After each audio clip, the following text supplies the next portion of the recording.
박소희는 익숙하게 청소 카트를 밀며 방금 전까지 그룹의 운명을 좌우하는 남자들이 머물렀던 프레지덴셜 스위트룸으로 들어섰다. 그녀는 늘 고개를 숙이고 다녔다. 화려한 대리석 바닥에 비치는 자신의 초라한 모습을 보고 싶지 않아서이기도 했고 다른 사람들의 눈에 띄고 싶지 않아서이기도 했다. 이 6성급 호텔 제니스에서 그녀 같은 청소 노동자는 가구와도 같은 존재였다. 있어도 없는 존재 보여도 보이지 않는 존재. 룸서비스 직원들이 와인잔과 접시들을 치워나가는 동안 소희는 묵묵히 자신의 일을 시작했다. 그녀의 일은 언제나 똑같았다. 쓰레기통을 비우고 바닥을 닦고 흐트러진 쿠션을 바로잡는 것. 그녀는 자신의 일에 있어서는 병적으로 꼼꼼했다. 아주 작은 먼지 하나도 그녀의 눈을 피해갈 수 없었다. 그녀는 먼저 응접실의 작은 휴지통을 비우기 위해 다가갔다. 그 안에는 구겨진 냅킨과 시각공초 따위가 들어있었다. 그런데 그 쓰레기들 사이에 다른 종이와는 재질이 달라 보이는 작게 찢어진 종이 조각 하나가 눈에 띄었다. 호텔의 공식적인 메모지가 아니었다. 훨씬 더 두껍고 질 좋은 종이었다. 대부분의 사람이라면 그냥 다른 쓰레기와 함께 봉투에 쓸어 담았을 것이다. 하지만 소희는 잠시 멈칫했다. 그녀는 고무장갑을 낀 손으로 조심스럽게 그 종이 조각을 집어들었다. 그리고는 조심스럽게 펼쳐보았다. 그녀의 눈이 가늘어졌다. 낙서라고 하기에는 너무나도 정교했다. 육각형의 화학구조식 일부처럼 보이는 그림. 그 옆에는 알파벳과 숫자가 뒤섞인 시그웨73 같은 기호가 적혀 있었다. 그리고 그 옆에 손으로 쓴 듯한 0.05%라는 숫자와 퍼센트 기호가 있었다. 화학. 그녀가 고등학교 때 가장 싫어했던 과목이었다. 그녀는 그것이 무엇을 의미하는지 전혀 알 수 없었다. 하지만 그녀의 뇌는 그녀 자신도 모르는 사이에 그 이상한 패턴과 숫자를 사진처럼 기억 속에 저장하고 있었다. 어울리지 않는 조합. 호텔의 부사장이 왜 이런 화학식 같은 것을 개인 휴지통에 버렸을까? 그냥 아무 의미 없는 메모일까? 그녀는 고개를 저었다. 쓸데없는 생각 하지 말자. 나랑은 상관없는 일이야. 그녀는 종이 조각을 다시 구겨서 쓰레기 봉투에 던져 넣으려 했다. 하지만 무언가 찝찝한 기분이 그녀의 손을 멈추게 했다. 아주 작은 반항심 같은 것이었다. 늘 무시당하고 없는 사람, 취급당하는 자신의 삶에 대한 아주 작은 반항. 그녀는 주위를 한번 둘러보고 아무도 없는 것을 확인했다. 그리고는 주머니에서 자신의 낡은 휴대폰을 꺼내 그 찢어진 종이 조각을 빠르게 촬영했다. 화질이 좋지 않아 흐릿했지만 형태를 알아볼 수는 있었다. 그녀는 사진을 저장하고 원래 그랬던 것처럼 종이 조각을 구겨 쓰레기 봉투 안에 던져 넣었다. 그녀가 막 청소를 마치고 스위트룸을 나서려던 순간이었다. 잊은 물건이라도 있는 듯 이동욱 부사장이 다시 방으로 들어왔다. 그는 누군가와 심각한 표정으로 통화하며 방 안으로 성큼성큼 걸어 들어왔다. 그는 청소 카트 옆에 서 있는 소희의 바로 옆을 스쳐 지나갔지만 그녀를 전혀 인식하지 못했다. 그의 눈에 그녀는 복도의 벽이나 바닥의 카펫과 다를 바 없는 풍경의 일부일 뿐이었다. 그러니까 그 농도를 정확히 맞춰야 한다는 말이야. 0.01%라도 오차가 생기면 모든 게 끝장이야. 알아들었어. 그의 낮은 목소리가 소희의 귓가를 스쳐 지나갔다. 소희는 자신도 모르게 숨을 참으며 그가 완전히 지나갈 때까지 얼어붙은 듯이 서 있었다. 그날의 힘든 업무가 모두 끝났다. 지하에 있는 직원 휴게실에서 소희는 지친 몸을 의자에 기댔다. 다른 직원들은 수다를 떨거나 스마트폰을 보며 웃고 있었지만 그녀는 그 어디에도 섞이지 못했다. 그녀는 주머니 속의 휴대폰을 꺼내 아까 찍었던 사진을 다시 열어보았다. 흐릿한 사진 속에 정체불명의 화학식. 그것은 여전히 그녀에게 아무런 의미도 없는 그림 조각일 뿐이었다. 내가 왜 이런 걸 찍었을까? 그냥 지워버리자. 그녀는 삭제 버튼을 누르려다가 다시 한번 망설였다. 이유는 알 수 없었다. 하지만 그녀는 직감적으로 느낄 수 있었다. 이 작은 종이 조각이 화려하고 완벽해 보이는 이 제니스 호텔의 타피스트리, 어딘가에 풀려있는 아주 작은 시로라기 하나라는 것을. 그리고 그 시로라기를 본 사람은 지금 이 세상에서 오직 그녀 자신뿐이라는 것을. 그녀는 결국 사진을 지우지 않았다. 그녀는 휴대폰을 끄고 텅 빈 눈으로 휴게실의 낡은 천장을 바라보았다. 그녀의 고단한 일상은 내일도 똑같이 반복될 터였다. 하지만 그녀는 아직 알지 못했다. 오늘 그녀가 무심코 주운 이 작은 퍼즐 조각 하나가 앞으로 그녀의 삶과 이 호텔의 운명을 송두리째 뒤흔들게 될 거대한 폭풍의 시작이었다는 것을. 그날 이후 박소희의 일상은 다시 원래의 궤도로 돌아온 듯했다. 그녀는 여전히 가장 먼저 출근해서 가장 늦게 퇴근했고 사람들의 눈에 띄지 않게 묵묵히 자신의 일을 했다. 그녀의 휴대폰에 저장된 그 정체불명의 화학식 사진은 그저 기묘한 해프닝의 흔적처럼 남아있을 뿐이었다. 그녀는 자신이 너무 과민 반응했던 것이라고 그냥 잊어버리자고 몇 번이나 다짐했다. 하지만 운명은 그녀를 평범한 청소부로 남겨둘 생각이 없는 듯했다. 며칠 뒤 늦은 밤이었다. 대부분의 직원들이 퇴근하고 거대한 호텔이 고요함에 잠겨갈 무렵 소희는 로비 라운지에 마감 청소를 하고 있었다. 그때 그녀는 라운지 가장 구석진 자리에서 아직 퇴근하지 않은 이동욱 부사장을 발견했다. 그는 혼자가 아니었다. 낯선 남자와 마주 앉아 낮은 목소리로 심각하게 대화를 나누고 있었다. 소희는 직감적으로 몸을 숨겼다. 그녀는 거대한 관상용 화분 뒤에 웅크리고 숨을 죽였다. 거리가 멀어 모든 대화를 들을 수는 없었지만 날카로운 몇 개의 단어들이 그녀의 귓가에 박혔다. 위험 부담이 너무 커. 수질 검사 주기. 최종 단계에서는 대화는 길지 않았다. 낯선 남자는 불안한 표정으로 작은 유리병 하나를 이 부사장에게 건네고는 서둘러 자리를 떴다. 남자가 라운지를 빠져나갈 때 그의 서류 가방에 박힌 로고가 소희의 시야에 들어왔다.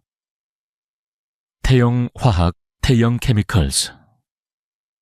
제니스 호텔의 공식 스파용품 납품업체의 가장 강력한 경쟁사였다. 부사장이 경쟁사 사람과 한밤중에 비밀리에 만나고 있었다.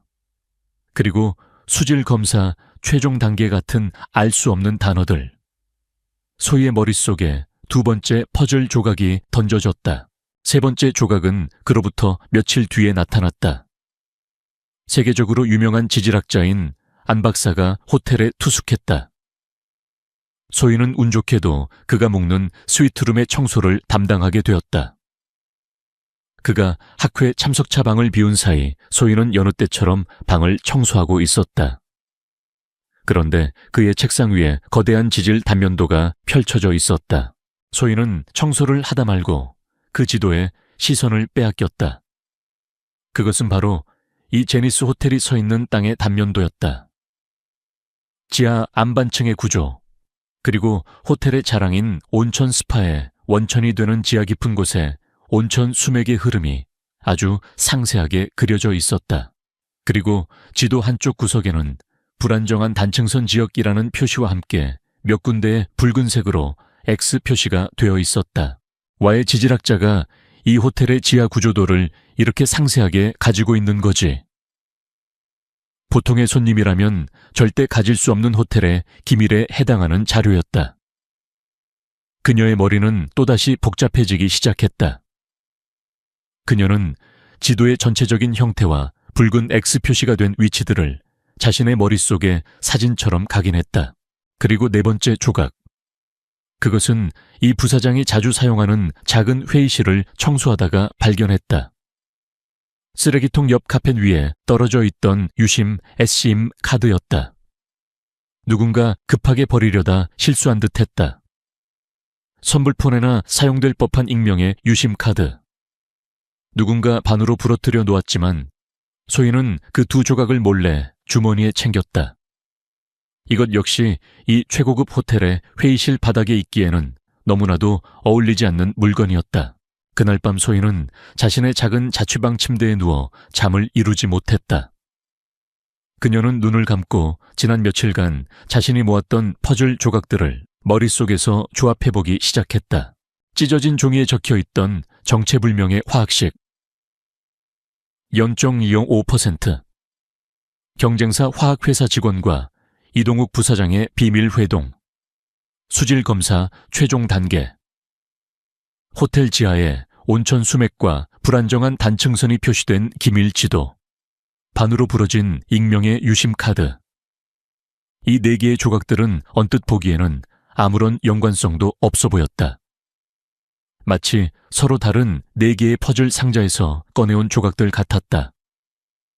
하지만 그녀의 직감은 계속해서 경고 신호를 보내고 있었다. 이 모든 것의 중심에 이동욱 부사장이 있고 무언가 좋지 않은 일이 벌어지고 있다는 불길한 예감. 그녀의 소심한 마음은 그만둬. 이건 네가 상관할 일이 아니야. 괜히 나섰다가 다치기만 할 거야. 라고 속삭였다. 하지만 그녀의 또 다른 마음은 만약 이대로 눈을 감았다가 끔찍한 일이 벌어진다면 그때 가서 후회해도 소용없어. 라고 반박했다. 그녀는 침대에서 일어나 책상 서랍에 넣어두었던 부러진 유심 카드와 낮에 기억을 더듬어 그려두었던 지도의 약도, 그리고 휴대폰에 저장된 화학식 사진을 꺼내보았다. 이것들은 다른 사람에게는 그저 쓰레기나 의미 없는 그림일 뿐이었다. 하지만 지금 그녀에게 이것들은 어쩌면 거대한 폭탄의 부품들처럼 보였다. 어떤 폭탄인지 언제 터질지는 알 수 없었다. 하지만 그 부품들을 본 사람은 지금 이 세상에서 오직 그녀뿐이었다. 조용하고 눈에 띄지 않던 청소부 박소희. 그녀는 자신도 모르는 사이에 이 거대한 호텔이 품고 있는 위험한 비밀의 유일한 파수꾼이 되어가고 있었다. 고유하던 제니스 호텔에 균열이 생기기 시작한 것은 아주 사소한 불만 사항에서부터였다. 호텔의 VIP 고객 몇몇이 객실의 개인 자쿠지 욕조를 사용한 후 피부에 가벼운 발진이 생겼다며 컴플레인을 제기했다. 처음 호텔 경영진은 대수롭지 않게 생각했다. 그저 고객의 피부가 유난히 예민하기 때문이라고 혹은 새로 바꾼 입욕제 때문일 것이라고 추측했다. 하지만 문제는 거기서 그치지 않았다. 며칠 뒤 호텔의 가장 큰 자랑거리이자 핵심 자산인 지하 1층의 제니스 온천 스파에서도 비슷한 불만이 터져 나오기 시작했다. 가벼운 발진 원인을 알 수 없는 두드러기, 그리고 물에서 아주 희미한 화학약품 냄새가 난다는 증언들이었다. 소문은 빠르게 퍼져나갔다. 호텔의 온라인 리뷰 게시판은 성난 고객들의 불만 글로 도배되었고 몇몇 파워 블로거들은 6성급 제니스 호텔 수질 오염 논란이라는 자극적인 제목의 포스팅을 올리기 시작했다. 완벽함을 자랑하던 제니스 호텔의 명성에 돌이킬 수 없는 흠집이 생기기 시작한 것이다. 현진우 회장은 경로했다. 그는 즉시 긴급대책회의를 소집했다. 호텔의 기술팀과 수질관리팀, 그리고 공식 온천 용품 납품업체까지 모두 불려왔다. 그들은 며칠 밤낮으로 원인을 분석했다. 수십 번의 수질 검사가 이루어졌고 온천수가 흐르는 모든 배관을 점검했다. 하지만 결과는 이상했다. 그들은 물에서 기존의 어떤 오염 물질과도 다른 정체불명의 유기화합물을 미량 검출해냈다. 기술팀장은 현 회장에게 보고했다. 회장님 죄송합니다만 원인을 찾을 수가 없습니다. 검출된 화합물은 그 농도가 0.115% 미만으로 극히 미미해서 인체에 심각한 해를 끼칠 정도는 아닙니다. 하지만 특정 알레르기 반응을 유발할 수는 있습니다. 무엇보다 이 물질이 어디서 어떻게 온천수에 유입되는지 전혀 파악이 되지 않습니다. 배관에는 아무런 문제가 없었다. 외부에서 오염물질이 유입될 만한 경로도 없었다. 호텔의 전문가들은 속수무책이었다. 박소희는 직원들 사이에서 퍼져나가는 소문들을 조용히 듣고 있었다. 수질오염, 원인 불명, 그리고 0.0005%. 그 숫자를 듣는 순간 소희의 머릿속에 경고등이 켜졌다. 그녀는 일이 끝나자마자 미친 듯이 자신의 자취방으로 달려갔다. 그리고는 떨리는 손으로 휴대폰을 열어 그날 이동욱 부사장의 휴지통에서 발견했던 찢어진 종이 조각 사진을 확인했다. 그곳에 선명하게 적혀 있었다. 정체불명의 화학구조식, 그리고 그 옆에 손으로 휘갈겨 쓴 숫자. 시건치 1.005%. 순간 그녀의 머릿속에서 흩어져 있던 모든 퍼즐 조각들이 콱쾅 하는 소리와 함께 하나의 끔찍한 그림으로 맞춰지기 시작했다. 첫 번째 조각 찢어진 종이에 있던 화학식과 농도. 이것은 지금 호텔의 온천수를 오염시키고 있는 바로 그 물질이었다. 두 번째 조각, 이동욱 부사장이 경쟁사인 태영화학의 직원과 비밀리에 만나고 수질 검사 주기에 대해 이야기하며 작은 유리병을 건네봤던 모습.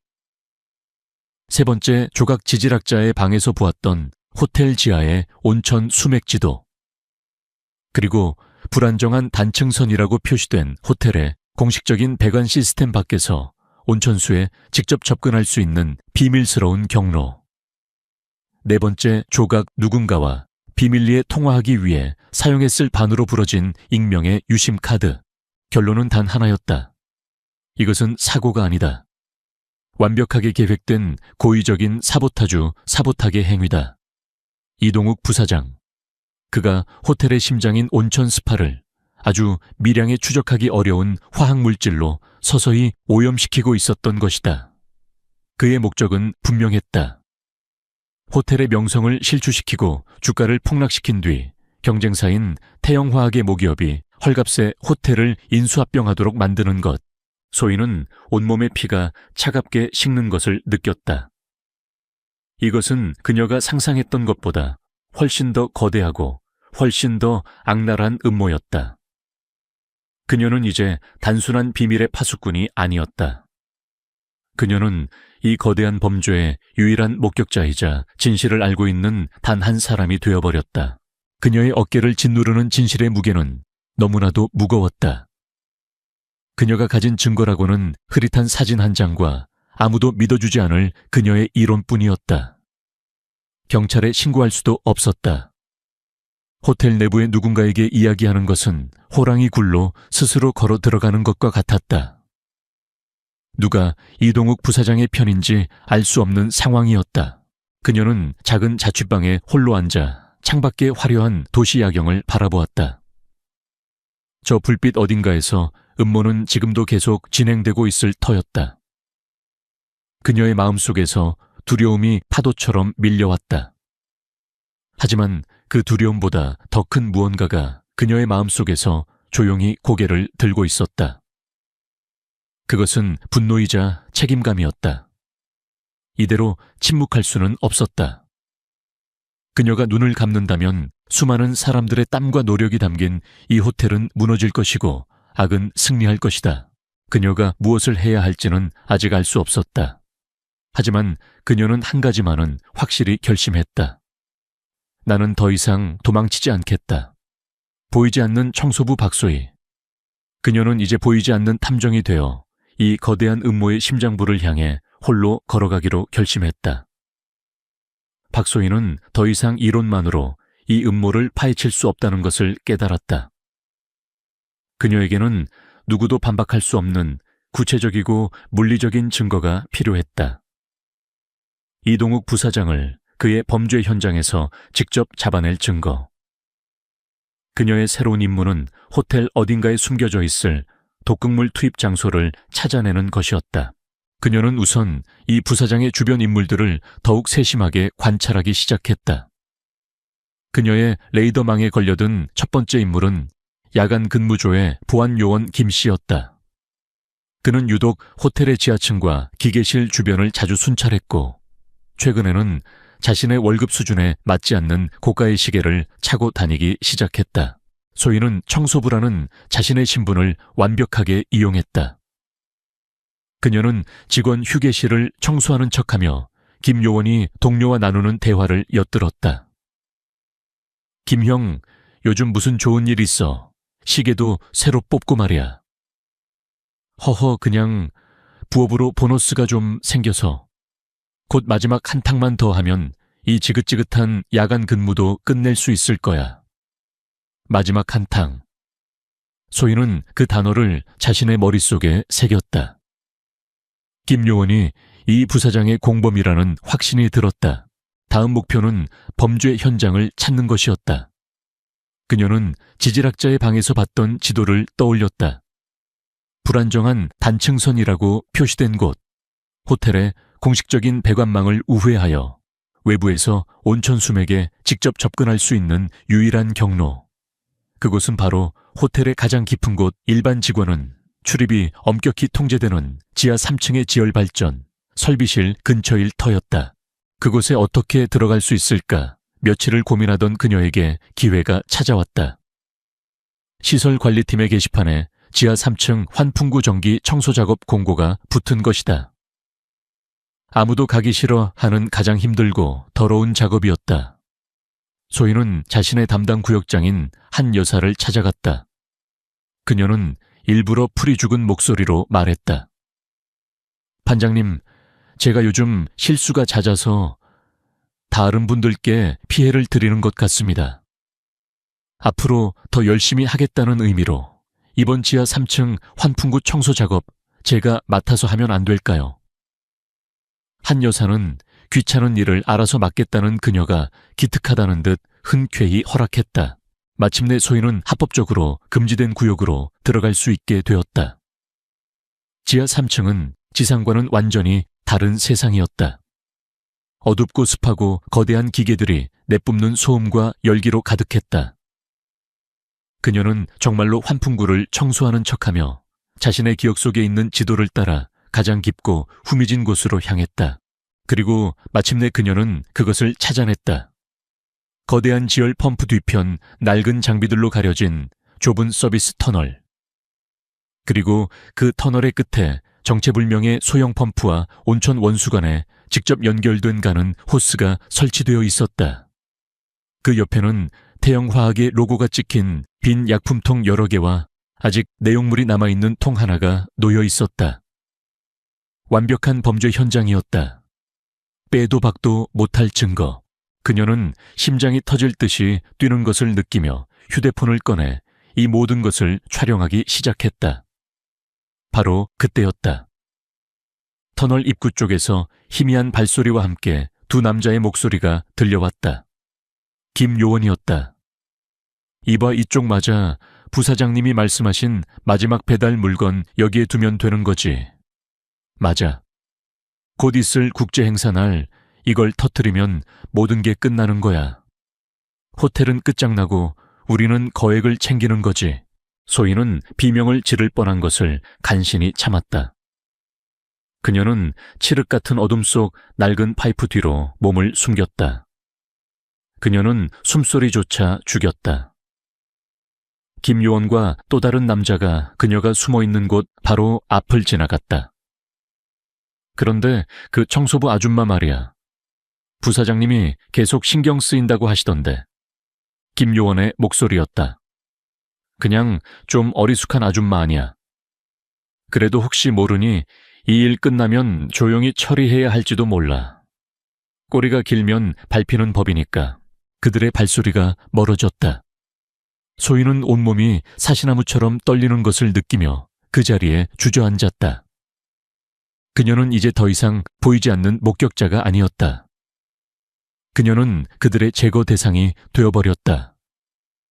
그녀는 이제 이 호텔에서 가장 위험한 인물이 된 것이다. 그녀는 간신히 몸을 일으켜 그곳을 빠져나왔다. 그녀의 휴대폰에는 이제 거대한 음모를 증명할 모든 증거가 담겨 있었다. 하지만 동시에 그녀의 목숨을 노리는 위협도 함께 따라오게 되었다. 자신의 작은 자취방으로 돌아온 소희는 공포에 떨며 문을 걸어 잠갔다. 그녀는 휴대폰 속 사진들을 보았다.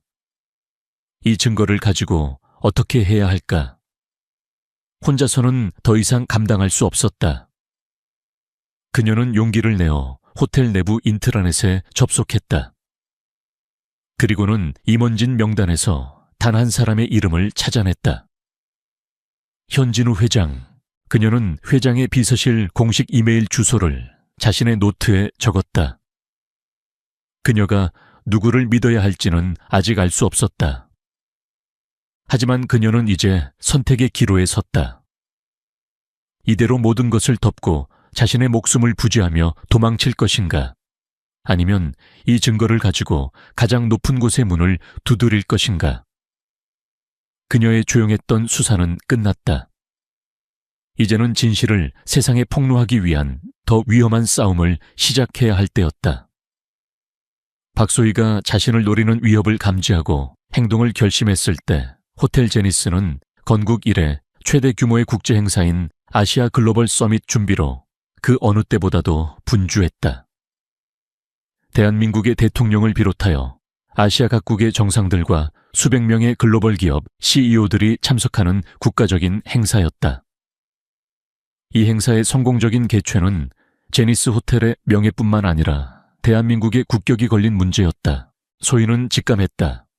이것이 바로 김요원과 그 남자가 말했던 마지막 한탕, 즉 이동욱 부사장의 마지막 승부수일 것이라고. 그는 이 전 세계가 주목하는 행사에서 호텔에 회복 불가능한 타격을 입혀 현진우 회장을 완벽하게 무너뜨릴 계획을 세우고 있는 것이 틀림없었다. 그녀에게는 시간이 없었다. 그녀는 더 이상 혼자서 단서를 수집할 때가 아니라고 판단했다. 그녀는 자신이 가진 모든 증거 화학식 사진, 지하 수맥지도 스케치 비밀 회동에 대한 증언, 그리고 지하 3층의 오염 현장 사진을 현진우 회장에게 직접 전달해야만 했다. 하지만 어떻게 현 회장은 언제나 이동욱 부사장을 비롯한 임원들에게 둘러싸여 있었다. 어설프게 접근했다가는 이 부사장의 손에 모든 증거를 빼앗기고 자신은 정신 나간 스토커로 몰려 쥐도 새도 모르게 사라지게 될 것이 뻔했다. 그녀는 호텔의 구조와 사람들의 동선을 자신의 머릿속에 있는 지도 위에 펼쳐놓고 계획을 세우기 시작했다. 그녀가 아는 유일한 사실은 현 회장이 매일 밤 11시가 되면 모든 업무를 마치고 호텔 최상층에 있는 개인 서재에서 혼자만의 시간을 갖는다는 것이었다. 그곳은 특별한 마스터 키카드 없이는 접근이 불가능한 호텔 내의 유일한 성역이었다. 그녀의 목표는 바로 그 서재에 증거를 남겨두고 오는 것이었다. 문제는 마스터 키카드였다. 그녀는 며칠간의 관찰 끝에 그 카드를 소지한 단 한 사람, 바로 현 회장에게 절대적인 충성을 바치는 것으로 알려진 조 실장, 즉 보안 실장에게 접근하기로 결심했다. 위험한 도박이었지만 그녀에게는 다른 선택지가 없었다. 서밋 전날 밤 그녀는 계획을 실행에 옮겼다. 그녀는 호텔의 다른 층에서 일부러 배수관을 막아 작은 침수 소동을 일으켰다. 모든 직원들과 보안팀의 시선이 그곳으로 쏠린 사이 그녀는 조 실장의 사무실로 잠입했다. 그녀는 그가 외투를 의자에 벗어두고 나간 것을 확인했다. 그녀는 외투 주머니에서 그의 키카드를 꺼내 자신이 미리 준비한 소형 RFID 복제 장치로 단 몇 초 만에 데이터를 복제했다. 심장이 터질 것 같았지만 그녀의 손은 한치의 떨림도 없이 침착했다.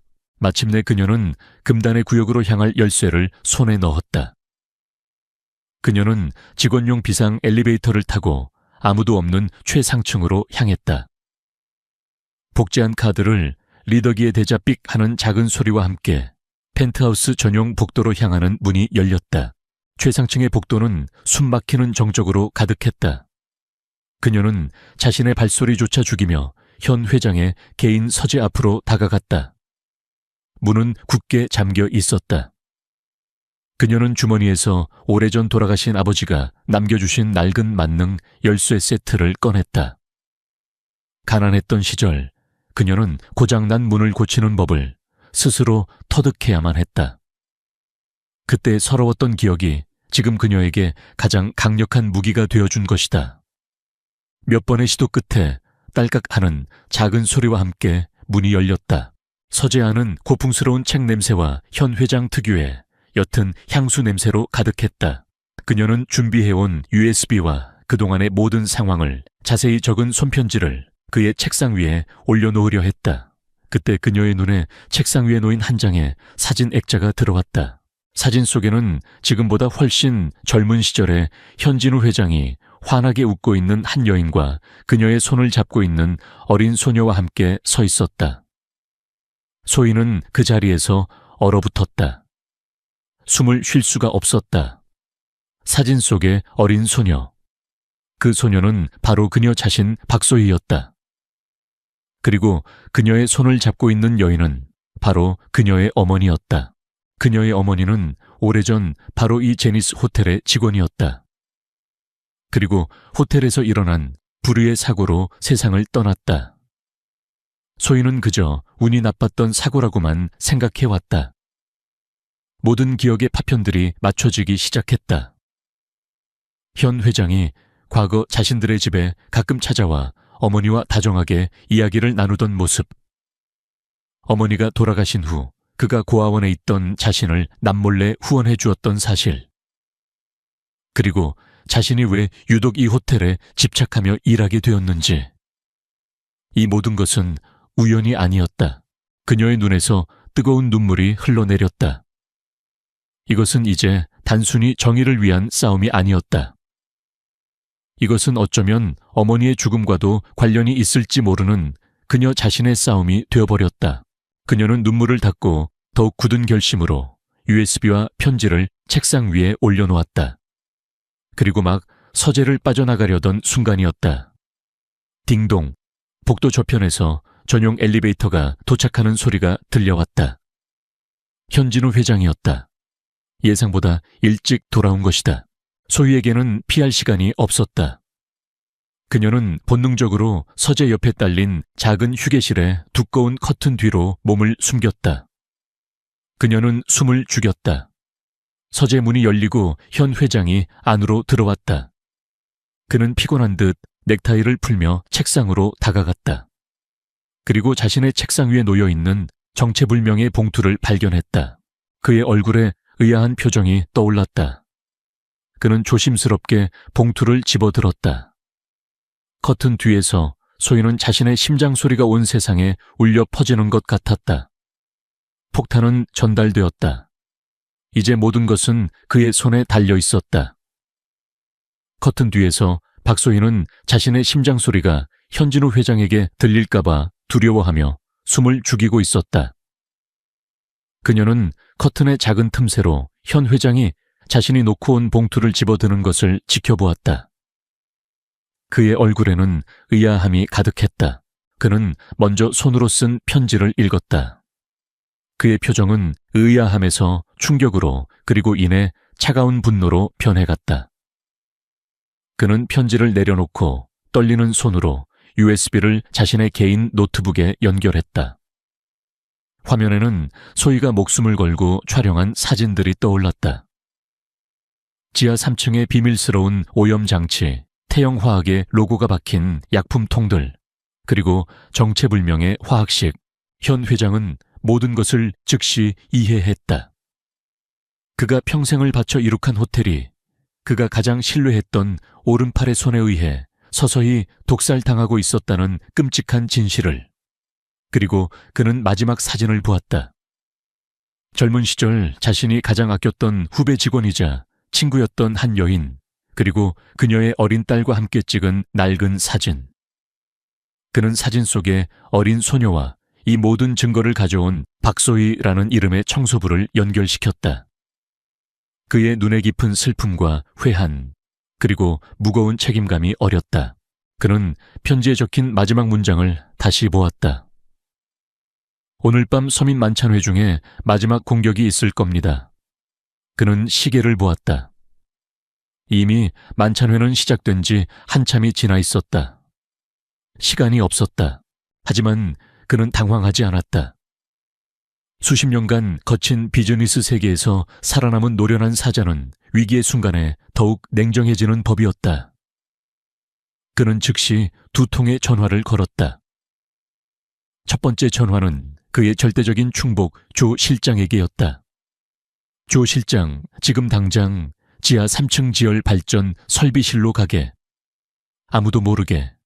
그곳을 봉쇄하고 내가 갈 때까지 개미 새끼 한 마리도 들여보내지도 내보내지도 말게. 두 번째 전화는 만찬회가 열리고 있는 연 회장의 메인 통제실로였다. 그는 직원에게 나지막하지만 단호한 목소리로 몇 가지 지시를 내렸다. 덫은 놓아졌다. 화려한 연 회장. 아시아 각국의 정상들과 VIP들이 모여 우아하게 식사를 즐기고 있었다. 이동욱 부사장은 완벽한 주인의 모습으로 손님들 사이를 오가며 환한 미소를 짓고 있었다. 그는 아무도 모르게 자신의 손목시계를 확인했다. 약속된 시간이 다가오고 있었다. 곧 그의 부하가 지하에서 마지막 선물을 온천수 라인에 투입할 터였다. 그러면 이 화려한 호텔은 회복 불가능한 오명을 쓰게 되고 모든 것은 그의 계획대로 될 터였다. 그가 축배를 제의하기 위해 무대로 올라가려던 순간이었다. 갑자기 연 회장의 모든 대형 스크린이 꺼졌다 켜지더니 호텔 홍보 영상 대신 낯선 지하실의 CCTV 화면을 비추기 시작했다. 화면 속에는 조 실장과 보안 팀원들이 정체불명의 펌프 장치를 포위하고 있는 모습이 나오고 있었다. 연 회장이 술렁이기 시작했다. 그때 현진우 회장의 목소리가 연 회장 전체의 스피커를 통해 장엄하게 울려 퍼졌다. 이동욱 부사장, 지금 이게 뭔지 여기 계신 모든 귀빈들 앞에서 설명해 보시지. 이동욱 부사장은 그 자리에 얼어붙었다. 그의 얼굴은 새하얗게 질려 있었다. 스피커를 통해 들려오는 목소리는 분명 현 회장이었지만 그는 지금 자신의 개인 서재에 있어야 할 시간이었다. 화면은 바뀌어 소희가 찍었던 증거 사진들이 하나씩 나타나기 시작했다. 화학식 약품통, 그리고 그가 태영 화학의 남자와 비밀리에 만나던 모습까지. 모든 것이 폭로되었다. 가장 공개적이고 가장 굴욕적인 방식으로 이건 모함이야, 누가 나를. 그가 무언가 변명하려 했지만 이미 그의 주변을 건장한 보안 요원들이 포위하고 있었다. 그는 도망치려 했지만 소용없었다. 그의 화려했던 가면이 벗겨지고 추악한 배신자의 민낯이 만천에 드러났다. 연 회장은 통제된 혼란에 휩싸였다. 현 회장은 무대에 올라 침착하게 상황을 수습했다. 그는 호텔 내부 보안 시스템에 중대한 결함을 발견하여 즉시 조치했다고 발표하며 손님들을 안심시켰다. 그는 위기를 오히려 자신의 리더십과 호텔의 위기관리 능력을 보여주는 기회로 바꾸어 버렸다. 모든 소동이 끝난 후 현 회장은 조 실장과 함께 자신의 펜트하우스로 돌아왔다. 그는 아무도 없는 서재의 커튼 앞으로 다가갔다. 이제 나와도 괜찮네, 소희 양. 커튼이 조용히 걷히고 그 뒤에서 떨고 있는 박소희가 모습을 드러냈다. 현 회장은 그녀를 바라보았다. 그의 눈에는 이 모든 것을 해결해 준 영웅을 바라보는 고마움과 지켜주지 못했던 옛 친구의 딸에 대한 미안함이 뒤섞여 있었다. 그는 그녀의 어깨를 감싸 안았다. 자네 어머니가 살아있었다면 정말 자랑스러워 했을 걸세. 그의 따뜻한 말에 소희는 참았던 눈물을 터뜨렸다. 그녀는 더 이상 이 호텔에 보이지 않는 청소부가 아니었다. 그녀는 이 거대한 성을 붕괴 직전에서 구해낸 유일한 수호자였다. 위험은 끝났다. 하지만 그녀와 현 회장 두 사람의 진짜 이야기는 이제 막 시작되고 있었다. 아시아 글로벌 서밋은 성공적으로 막을 내렸다. 그날 밤 연 회장에서 있었던 소동은 호텔 내부의 긴급 보안 시스템 점검으로 알려졌고 대중들은 아무것도 눈치채지 못했다. 이동욱 부사장과 그의 공범들은 그날 밤 조용히 사직 처리되었다. 실제로는 국정원의 비밀 부서로 넘겨져 기업 스파이 및 국가기관 시설에 대한 테러 행위 미수 혐의로 강도 높은 조사를 받게 되었다. 그들의 추악한 제국은 소리 소문도 없이 역사의 뒤양일로 사라졌다. 며칠 후 현진우 회장은 자신의 집무실로 박소희를 다시 불렀다. 더 이상 위기 상황이 아니었다. 두 사람 사이에는 차분하고 따뜻한 공기가 흘렀다. 현 회장은 그녀 앞에 거액이 담긴 봉투를 내밀었다. 소희 양 이 호텔을 구해준 것에 대한 나의 작은 성의일세. 이걸로 새 삶을 시작하게. 하지만 소희는 조용히 고개를 저었다. 회장님, 제가 원했던 것은 돈이 아니었습니다. 그녀의 대답에 현 회장은 씁쓸하게 미소 지었다. 그는 그녀가 그럴 줄 알고 있었다. 그녀는 그녀의 어머니와 똑 닮아 있었다. 그는 책상 서랍에서 오래된 사진 한 장을 더 꺼냈다. 그가 젊은 시절 소희의 어머니와 함께 찍은 사진이었다. 소희 양 어머니는 단순한 사고로 세상을 떠난 게 아닐세. 현 회장은 수십 년간 묻어두었던 진실을 털어놓았다. 과거에도 지금의 양 회장처럼 호텔을 노리는 다른 경쟁 세력이 있었다. 당시 시설 관리팀에서 일하던 소희의 어머니는 우연히 그들의 사보타주 계획을 알게 되었다.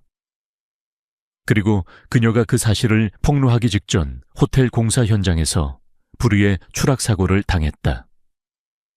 모든 것이 사고로 위장되었지만 현 회장은 그것이 명백한 살인이었음을 알고 있었다.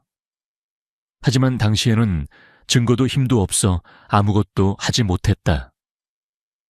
나는 평생 자네 어머니에게 빚을 졌다고 생각하며 살아왔네. 지켜주지 못했다는 죄책감 속에서. 그런데 이제 자네가 나를 그리고 이 호텔을 그리고 자네 어머니의 명예를 지켜준 셈이야. 그의 눈에 눈물이 고였다. 소희 역시 눈물을 흘렸다. 그것은 슬픔의 눈물이라기보다는 모든 것을 이해하게 된 자의 뜨거운 눈물이었다. 나는 더 이상 자네를 청소부로 일하게 할 수 없네. 현 회장이 말했다. 그렇다고 해서 자네를 갑자기 임원 자리에 앉힐 수도 없겠지. 자네는 그런 걸 원하지 않을 테니. 그는 새로운 제안을 했다. 그래서 자네를 위한 새로운 부서를 만들었네. 품질 위험 평가팀. 이 팀은 호텔의 모든 구역을 자유롭게 출입하며 시설의 안전 서비스의 질, 그리고 직원들의 내부 비리까지 모든 잠재적인 위험 요소를 찾아내어 오직 내게만 직접 보고하는 독립적인 조직이 될 걸세. 그는 소희의 눈을 바라보았다. 박소희 팀장, 자네의 그 남다른 관찰력과 정직함 그리고 침착함이 이 호텔을 지키는 최고의 무기가 될 걸세. 이 호텔에 보이지 않는 수호자가 되어주게. 소희는 더 이상 사양하지 않았다. 이것이 자신의 운명이자 어머니의 못다한 일을 이어가는 길이라는 것을 깨달았기 때문이다. 그녀는 조용히 하지만 단호하게 고개를 끄덕였다. 몇 달 후, 호텔 제니스는 이전보다 더 안정되고 활기찬 모습으로 운영되고 있었다. 그리고 호텔 안에는 새로운 전설이 생겨났다. 직원들 사이에서만 쉬쉬하며 이야기되는 회장 직속 유령팀에 대한 소문이었다. 그들은 평범한 직원처럼 보이지만 호텔의 모든 것을 꿰뚫어 보고 있으며 아주 작은 비리나 위험 요소도 찾아내어 뿌리 뽑는다는 소문. 그 소문의 주인공 박소희 팀장은 더 이상 낡고 회색 비친 청소부 유니폼을 입지 않았다. 그녀는 활동하기 편하면서도 단정한 정장을 입고 있었다. 그녀는 더 이상 고개를 숙이고 다니지 않았다. 그녀의 시선은 날카롭게 호텔 구석구석을 살폈고 그녀의 걸음걸이는 조용하지만 자신감이 넘쳤다. 어느 날 오후 그녀는 호텔 로비를 순회하고 있었다. 그녀의 눈에 한 신입 청소 직원이 손님에게 무시당하며 어쩔 줄 몰라 하는 모습이 들어왔다. 과거의 자신의 모습이었다. 그녀는 조용히 그곳으로 다가갔다.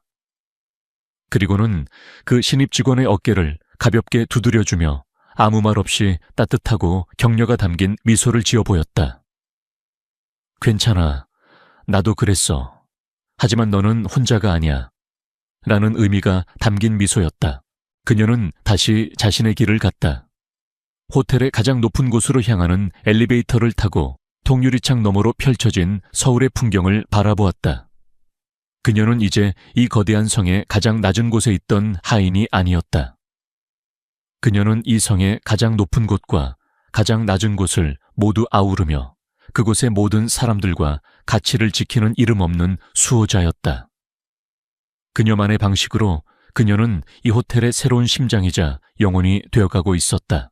서울의 밤하늘은 값비싼 보석처럼 인공적인 빛으로 가득 차 있었지만 강남의 최고급 주택계에 위치한 박태진 사장의 저택에서 뿜어져 나오는 빛은 그 어떤 별보다도 더 밝게 빛났다. 오늘은 박태진 사장의 환갑을 축하하는 성대한 파티가 열리는 날이었다.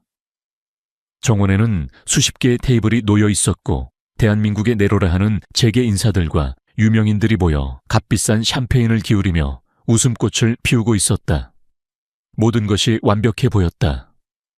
부와 명예, 그리고 화려한 인맥까지. 박태진 사장은 자신의 인생이 정점에 이르렀음을 만끽하고 있었다. 하지만 이 화려한 연회 한 구석 주방과 연회장을 바쁘게 오가는 한 남자가 있었다. 그의 이름은 강지훈 이 집안의 사위였다. 3년 전 박태진의 외동딸 박민서와 결혼한 그는 오늘 밤 주인공의 사위라는 직함이 무색하게도 마치 고용된 일꾼처럼 움직이고 있었다. 그의 몸에 걸쳐진 낡은 정장은 주변의 명품들 사이에서 초라하게 빛을 발했고 그의 손은 손님들의 빈잔을 채우고 접시를 나르느라 쉴 틈이 없었다. 어이 강서방, 이쪽 테이블 술이 비었잖아. 뭘 하고 있는 거야? 빨리빨리 움직여. 목소리의 주인은 장인인 박태진이었다. 그는 자신의 친구들 앞에서 지훈을 하대하는 것을 조금도 부끄러워하지 않았다. 오히려 그것이 자신의 권위를 세우는 방법이라고 생각하는 듯 했다. 지훈은 아무 말 없이 고개를 숙이고는 무거운 샴페인 병을 들고 테이블로 향했다. 그의 얼굴에는 어떠한 감정도 드러나지 않았다. 지난 3년간 이런 식의 무시와 경멸은 그의 일상이 되어버렸다. 그는 원래 자동차 정비사였다. 기름때 묻은 작업복을 입고 낡은 차들을 고치는 것이 그의 직업이었다. 박민서를 만난 것은 우연이었다. 길게차가 고장나 곤란해하던 그녀를 도와준 것이 인연의 시작이었다. 순수하고 따뜻한 마음을 가진 민서에게 그는 첫눈에 반했고 그녀 또한 지훈의 성실하고 묵묵한 모습에 끌렸다. 집안의 극심한 반대에도 불구하고 두 사람은 서로의 사랑을 믿고 결혼을 강행했다. 하지만 현실은 동화가 아니었다. 결혼 생활이 시작되자마자 지훈을 향한 처가의 멸시는 노골적으로 변했다. 장모 최은임의 여사는 만나는 사람마다 우리 사위는 그냥 기름쟁이야라며 한숨을 쉬었고 처남 박진우는 대놓고 그를 거지라고 불렀다. 그들은 지훈의 가난과 낮은 신분을 집안의 수치로 여겼다. 오늘 밤도 예외는 아니었다. 지훈이 샴페인을 따르자 박태진의 한 친구가 그를 위아래로 훑어보며 비아냥거렸다. 박 사장 사위 한 명은 정말 잘 뒀어. 이렇게 굳은 일도 마다하지 않고 요즘 젊은이들 같지 않게 말이야. 그 말에는 가시가 돋쳐 있었다. 칭찬을 가장한 조롱이었다. 박태진은 껄껄 웃으며 지훈의 어깨를 두드렸다. 하지만 그 손길에는 어떤 따스함도 담겨 있지 않았다. 허허 뭘. 이놈이 다른 건 몰라도 몸 쓰는 건 잘하거든. 저렴하게 부려먹기 딱 좋지. 주변에서 폭소가 터져 나왔다. 지훈은 입술을 깨물었다. 피가 나는 것 같았지만 그는 고통을 느낄 수 없었다. 마음속에서 더 큰 폭풍이 몰아치고 있었기 때문이다. 그는 아내 민서를 찾았다. 그녀는 다른 테이블에서 친구들과 억지 웃음을 지으며 앉아 있었다. 그녀의 눈이 잠시 지훈과 마주쳤다. 그 눈에는 미안함과 체념이 뒤섞여 있었다. 그녀는 남편이 당하는 수모를 보고 있었지만 아무것도 할 수 없었다. 그녀 또한 이 거대한 가식의 연극에 갇힌 또 다른 희생자일 뿐이었다. 파티의 하이라이트는 선물 증정식이었다. 박태진의 사업 파트너들과 친구들은 마치 경쟁이라도 하듯 값비싼 선물들을 내놓았다. 스위스 명품 시계 최고급 양주 골프 회원권, 심지어는 외제차, 기까지 등장했다. 박태진은 선물이 공개될 때마다 과장된 감탄사를 내뱉으며 만족스러운 표정을 지었다. 마침내 모든 사람의 순서가 끝나고 사회자가 어색하게 헛기침을 하며 말했다. 그럼 마지막으로 박태진 사장님의 사위이신 강지훈 씨의 선물이 있겠습니다.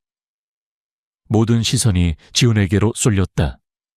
비웃음과 호기심이 뒤섞인 눈빛들이었다. 저 가난한 정비사가 과연 무엇을 내놓을 수 있을까 하는 기대감이었다. 지훈은 잠시 숨을 골랐다.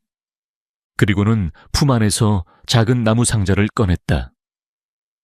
상자는 화려하지 않았지만 정성스러운 손길로 여러 번 닦아낸 듯 은은한 광택이 흘렀다. 그는 천천히 박태진 앞으로 걸어가 상자를 내밀었다. 장인어른 환갑을 진심으로 축하드립니다. 박태진은 마지못해 상자를 받았다. 그의 얼굴에는 실망감이 역력했다. 그는 상자를 열어보기도 전에 이미 그 내용물을 경멸하고 있었다. 상자 뚜껑이 열리자 안에는 낡아 보이는 회중시계 하나가 들어있었다. 시계는 은으로 만들어졌지만 세월의 흔적으로 곳곳이 변색되어 있었고 체인은 닳아 있었다. 순간 정적을 깨고 천안 박진우의 비웃음 소리가 터져 나왔다. 푸아, 이게 뭐야? 고물상에서 주워온 거야. 형씨, 제정신이야. 오늘이 무슨 날인 줄은 알고 이딴 쓰레기를 선물이라고 내밀어. 박진우의 말이 기폭제가 되었다. 여기저기서 킥킥거리는 소리가 들려왔다. 박태진의 얼굴은 분노로 붉게 달아올랐다. 그는 이 시계가 자신의 명성에 먹칠을 했다고 생각했다. 강지훈, 지금 나를 모욕하는 건가? 내 황합잔치에 이런 고물을 들고 와서 망신을 주다니. 지훈은 침착하게 입을 열었다. 그의 목소리는 낮고 조용했지만 소란스러운 연회장에서도 이상하게 똑똑히 들렸다. 장인어른, 그 시계는 그냥 고물이 아닙니다. 장인어른께서 젊은 시절 아버님께 물려받으셨다가 잃어버리셨던 바로 그 시계입니다. 제가 지난 6개월 동안 전국을 수소문해서 겨우 찾아냈습니다. 그리고 지난 한 달간 밤을 새워가며 제 손으로 직접 수리했습니다. 모든 부품을 분해하고 닦고 조이고 기름칠해서 다시 새 생명을 불어넣었습니다. 그의 말에 박태진의 표정이 순간 굳었다. 그는 시계를 자세히 들여다보았다.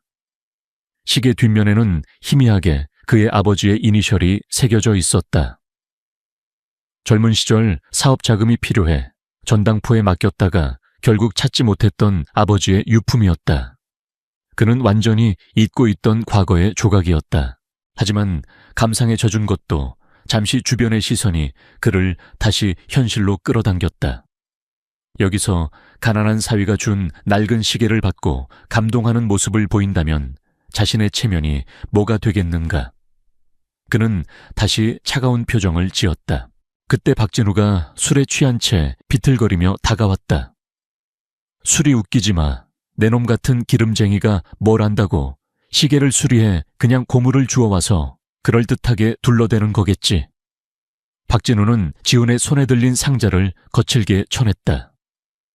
쨍그랑 하는 소리와 함께 나무 상자와 회중시계가 대리석 바닥으로 떨어졌다. 시계의 유리 덮개가 산산조각 났고 애써 맞춘 시계바늘이 힘없이 축 늘어졌다. 지훈이 6개월간 찾아 헤매고 한 달간 밤을 새워 되살린 시간이 단 한순간에 박살나버렸다. 연회장의 공기가 얼어붙었다. 지훈은 부서진 시계를 말없이 내려다보았다.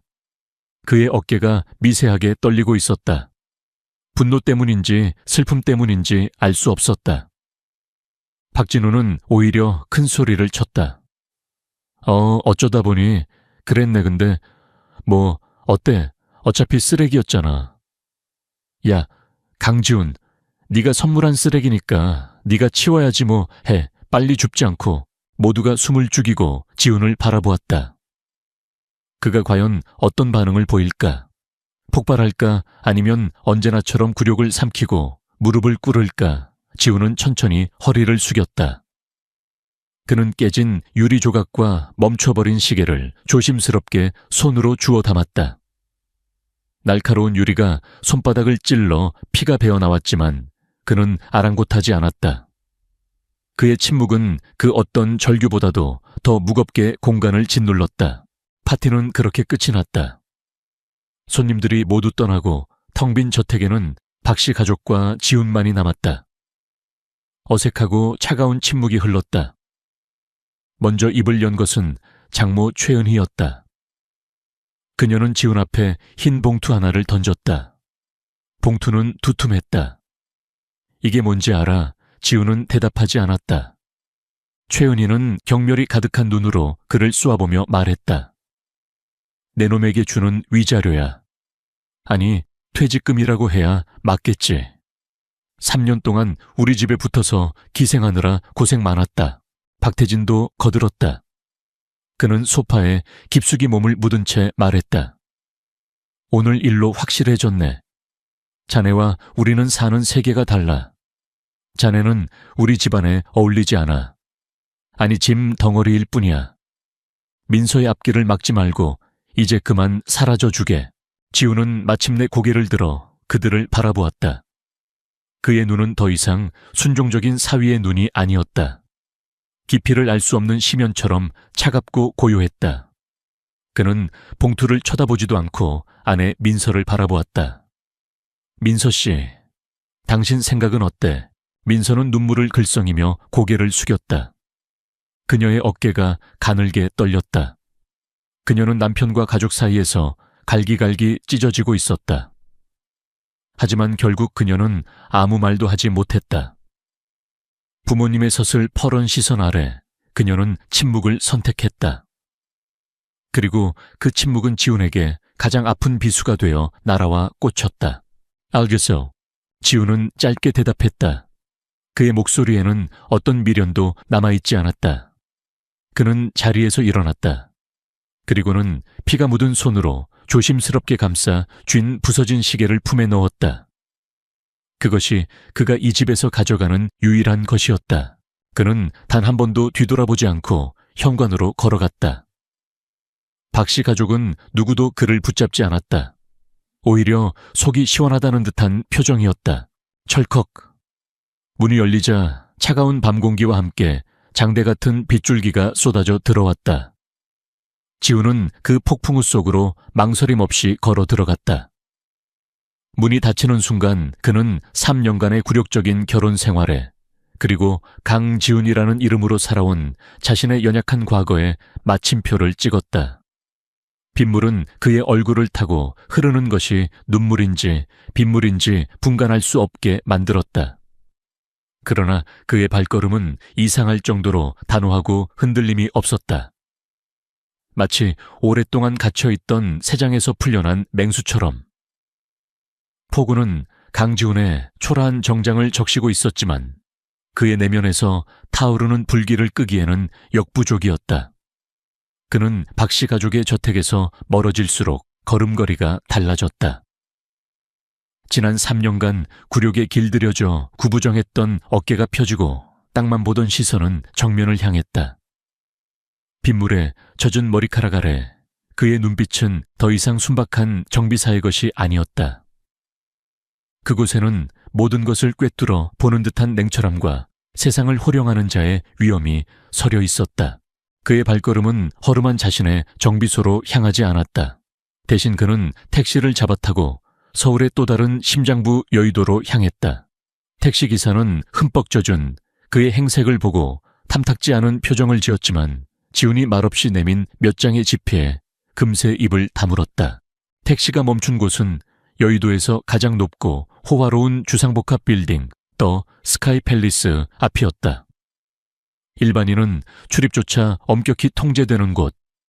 지우는 익숙하게 로비를 가로질러 전용 엘리베이터로 향했다.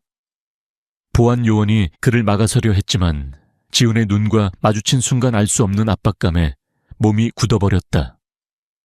지훈은 아무런 제지 없이 엘리베이터에 올라탔다. 그가 누른 층은 최상층 단 한 세대만을 위한 펜트하우스였다. 띵 하는 소리와 함께 엘리베이터 문이 열리자 3년 동안 사람의 발길이 닿지 않아 얇은 먼지층이 내려앉은 거대한 공간이 나타났다. 내부는 최소한의 가구만으로 꾸며져 있었지만 하나하나가 수억 원을 호가하는 명품 디자이너의 작품이었다. 통유리창 너머로는 서울의 야경이 파노라마처럼 펼쳐져 있었다. 박씨 가족의 저택에서 보던 것과는 차원이 다른 도시 전체를 발 아래에 둔 듯한 압도적인 풍경이었다. 지우는 흠뻑 젖은 낡은 정장을 경멸하듯 벗어 던졌다. 바닥에 아무렇게나 떨어진 옷가지들은 그가 지난 3년간 연기해온 강지훈이라는 인물의 허물과도 같았다.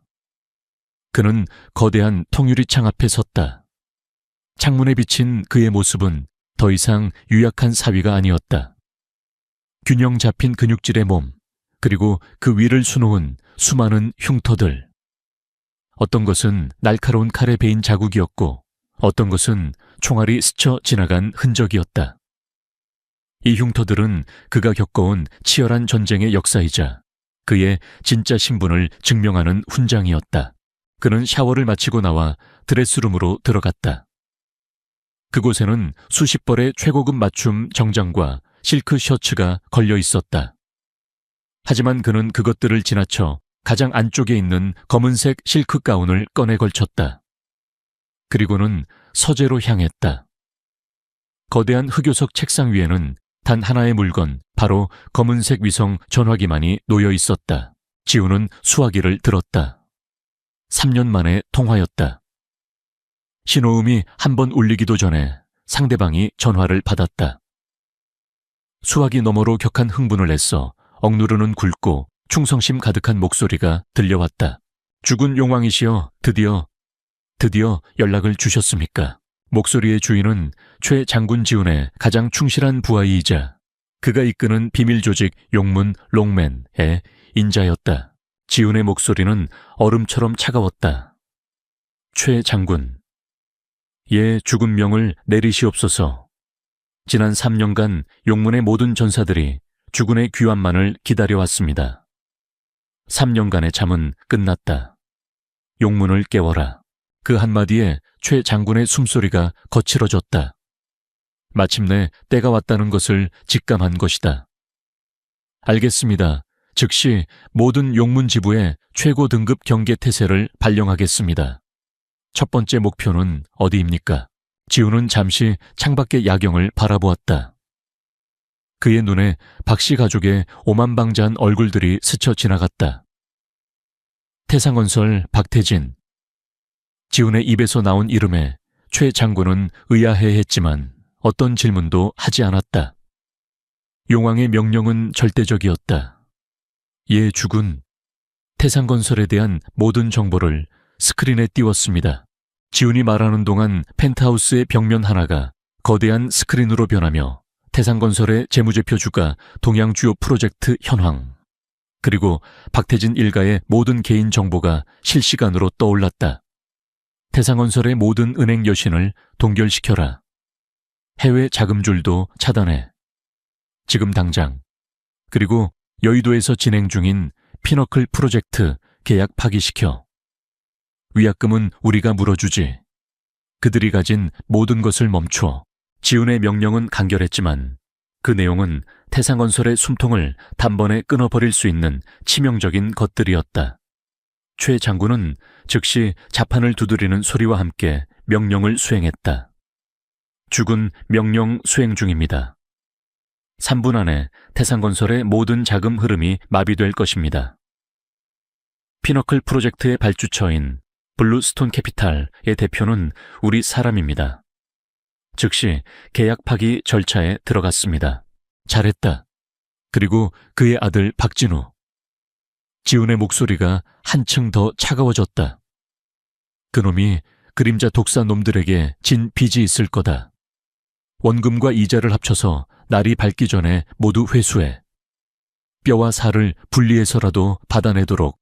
그림자 독사는 서울의 뒷골목을 지배하는 악명 높은 사채 조직이었다. 그리고 그들 또한 용문의 하부 조직 중 하나였다. 최 장군의 목소리에 비릿한 미소가 섞였다. 알겠습니다, 주군. 그 하찮은 벌레에게 용문의 분노가 어떤 것인지 똑똑히 가르쳐 주겠습니다. 마지막으로. 지훈은 품에서 피 묻은 손수건에 쌓인 부서진 회중시계를 꺼내 책상 위에 올려놓았다. 스위스 제네바의 장인 에릭 바페론을 찾아 내일 아침 첫 비행기로 그를 이곳 서울로 데려와. 이 시계를 원래 모습 그대로, 아니 그 이상으로 복원해야 한다. 알겠습니다. 주군. 통화가 끝났다. 지훈은 수화기를 내려놓았다. 그가 명령을 내린 지 불과 몇 분. 거대한 스크린의 한쪽에서 태상건설의 주가가 폭락하기 시작하는 그래프가 붉은색으로 표시되고 있었다. 또 다른 화면에서는 수십 개의 암호화된 메시지가 전 세계에 흩어져 있는 용문의 조직원들에게 전송되고 있었다. 보이지 않는 거대한 기계가 굉음을 내며 움직이기 시작한 것이다. 그는 왜 3년이라는 시간을 죽은 듯이 살았던가? 그것은 그의 스승이자 선대 용왕의 마지막 유언 때문이었다. 진정한 힘은 힘을 쓰지 않는 데서 나온다. 가장 낮은 곳으로 내려가 평범한 사람들의 삶을 배우고 인간의 희로애락을 느껴보아라. 그때 비로소 너는 진정한 왕이 될 것이다. 그는 스승의 유언을 지키기 위해 자신의 모든 것을 봉인하고 가장 낮은 곳으로 내려왔다. 자동차 정비사 강지훈의 삶은 그에게 있어 하나의 수행이었다. 그는 그곳에서 사랑을 만났고 동시에 인간의 가장 추악한 속물근성과 오만함도 목격했다. 그리고 오늘 밤 박씨 가족은 그의 마지막 인내심을 끊어버렸다. 그들은 잠자는 용의 코털을 건드린 것이 아니었다. 용의 심장에 박혀있던 영린 니린을 건드린 것이었다. 지훈은 배가서 최고급 위스키를 한 잔 따랐다. 그는 유리잔을 들고 다시 통유리창 앞으로 다가갔다. 폭우가 쏟아지는 서울의 야경은 여전히 화려했다.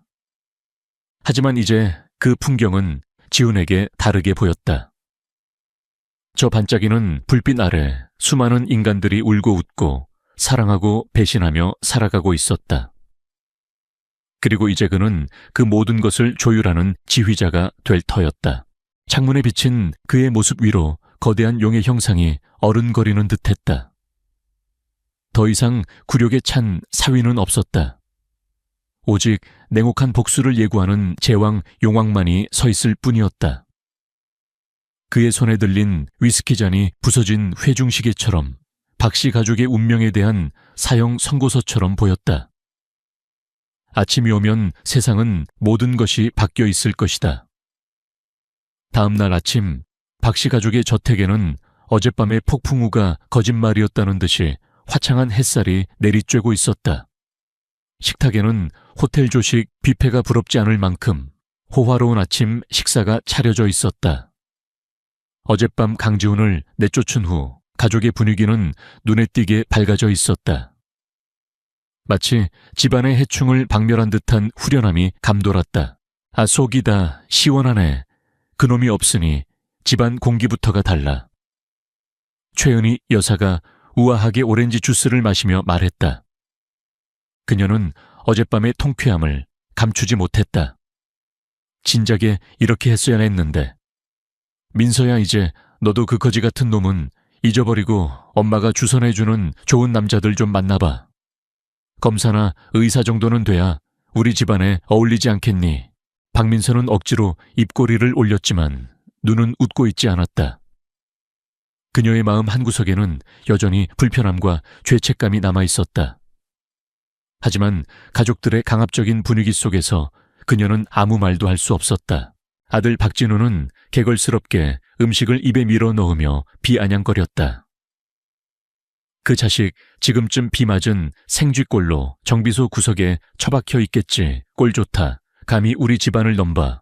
박태진 사장 역시 만족스러운 표정으로 신문을 읽고 있었다. 이제 골칫덩어리도 치웠으니 사업에만 집중하면 되겠군. 여의도 피너클 프로젝트만 성공적으로 마무리하면 우리 태상건설은 국내 10대 건설사 반열에 오르게 될 거야. 그들은 자신들의 오만함이 어떤 대가를 치르게 될지 전혀 상상하지 못한 채 다가올 미래에 대한 장밋빛 환상에 빠져 있었다. 그들에게 강지우는 이미 과거의 불쾌한 기억일 뿐이었다. 같은 시각 태산건설 사장실. 박태진은 최고급 가죽 의자에 몸을 기대고 시가를 피우며 여유를 만끽하고 있었다. 그의 책상 위에는 여의도 피너클 프로젝트의 조감도가 펼쳐져 있었다. 그의 성공 신화에 정점을 찍어줄 야심작이었다. 그때 비서의 다급한 목소리가 인터폰을 통해 들려왔다. 사장님, 블루스톤 캐피탈의 아시아 지부장님이 긴급 통화를 요청하십니다. 블루스톤 캐피탈은 피너클 프로젝트의 최대 투자자였다. 박태진은 의아하게 생각하며 전화를 받았다. 존슨 씨, 이른 아침부터 무슨 일이십니까? 프로젝트에 관해 좋은 소식이라도 있나요? 수화기 너머로 들려온 목소리는 기계처럼 차갑고 사무적이었다. 박 사장님, 죄송하지만 나쁜 소식입니다. 본사의 글로벌 투자 전략에 급작스럽고 돌이킬 수 없는 변화가 생겼습니다. 유감스럽게도 귀사와의 피너클 프로젝트 계약을 즉시 파기하게 되었음을 통보합니다. 내무, 무슨 말씀이십니까? 존슨 씨, 농담이시죠? 프로젝트는 순조롭게 진행되고 있지 않습니까? 박태진의 목소리가 높아졌다. 그의 이마에 식은땀이 맺혔다. 농담이 아닙니다. 이것은 최종 결정이며 협상의 여지는 없습니다. 계약서에 명시된 대로 계약 파기에 따른 위약금은 저희 쪽에서 모두 지불하겠습니다. 관련 서류는 곧 이메일로 발송될 겁니다. 잠깐만요. 이유라도 들어야 할 것 아닙니까? 우리가 뭘 잘못했습니까? 박태진이 절규하듯 외쳤지만 수화기 너머에서는 뚜뚜 하는 무미건조한 신호음만이 들릴 뿐이었다.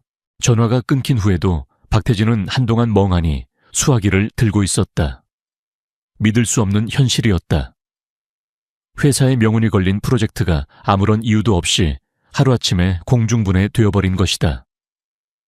우와... 그는 들고 있던 수화기를 벽에 집어 던졌다.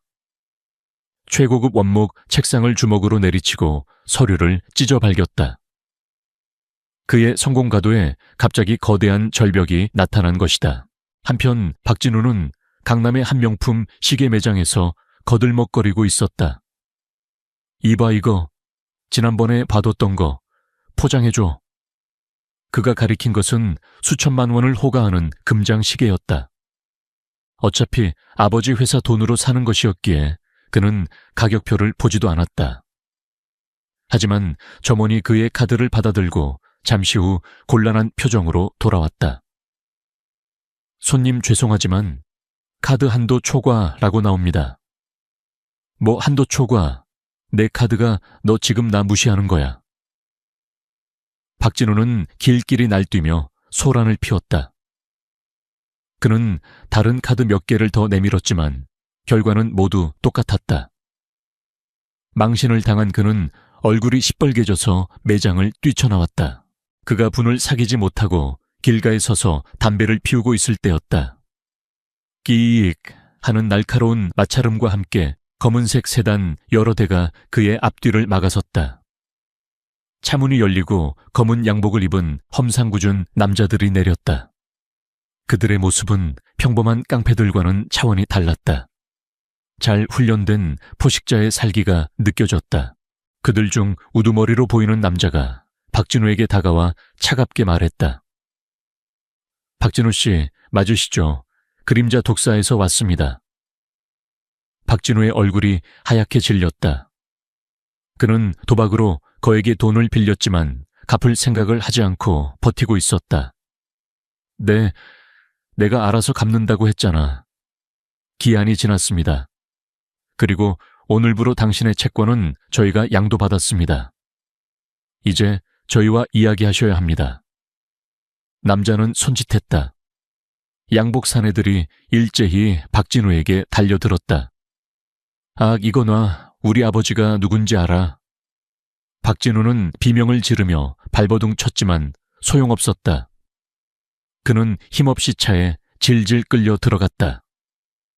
주변의 행인들은 겁에 질려 못 본 척 고개를 돌릴 뿐이었다.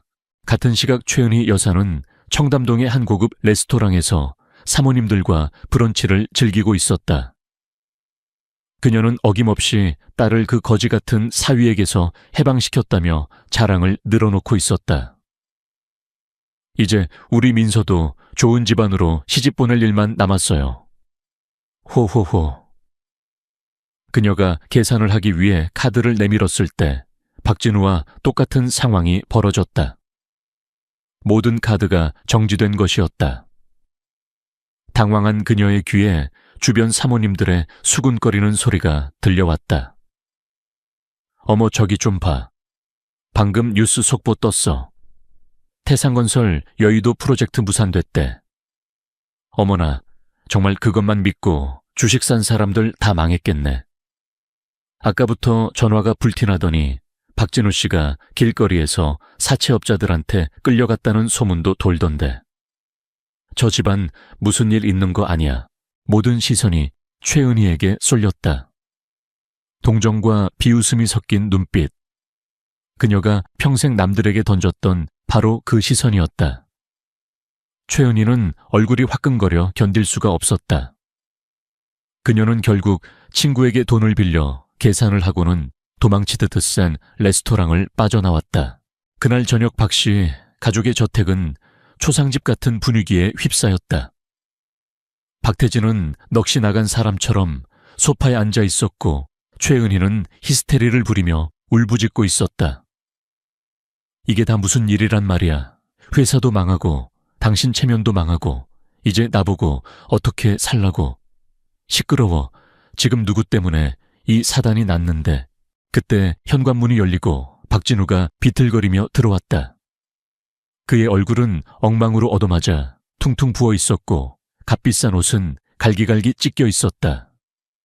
진우야, 너 괜찮니? 최은희가 달려가 아들을 부축했다.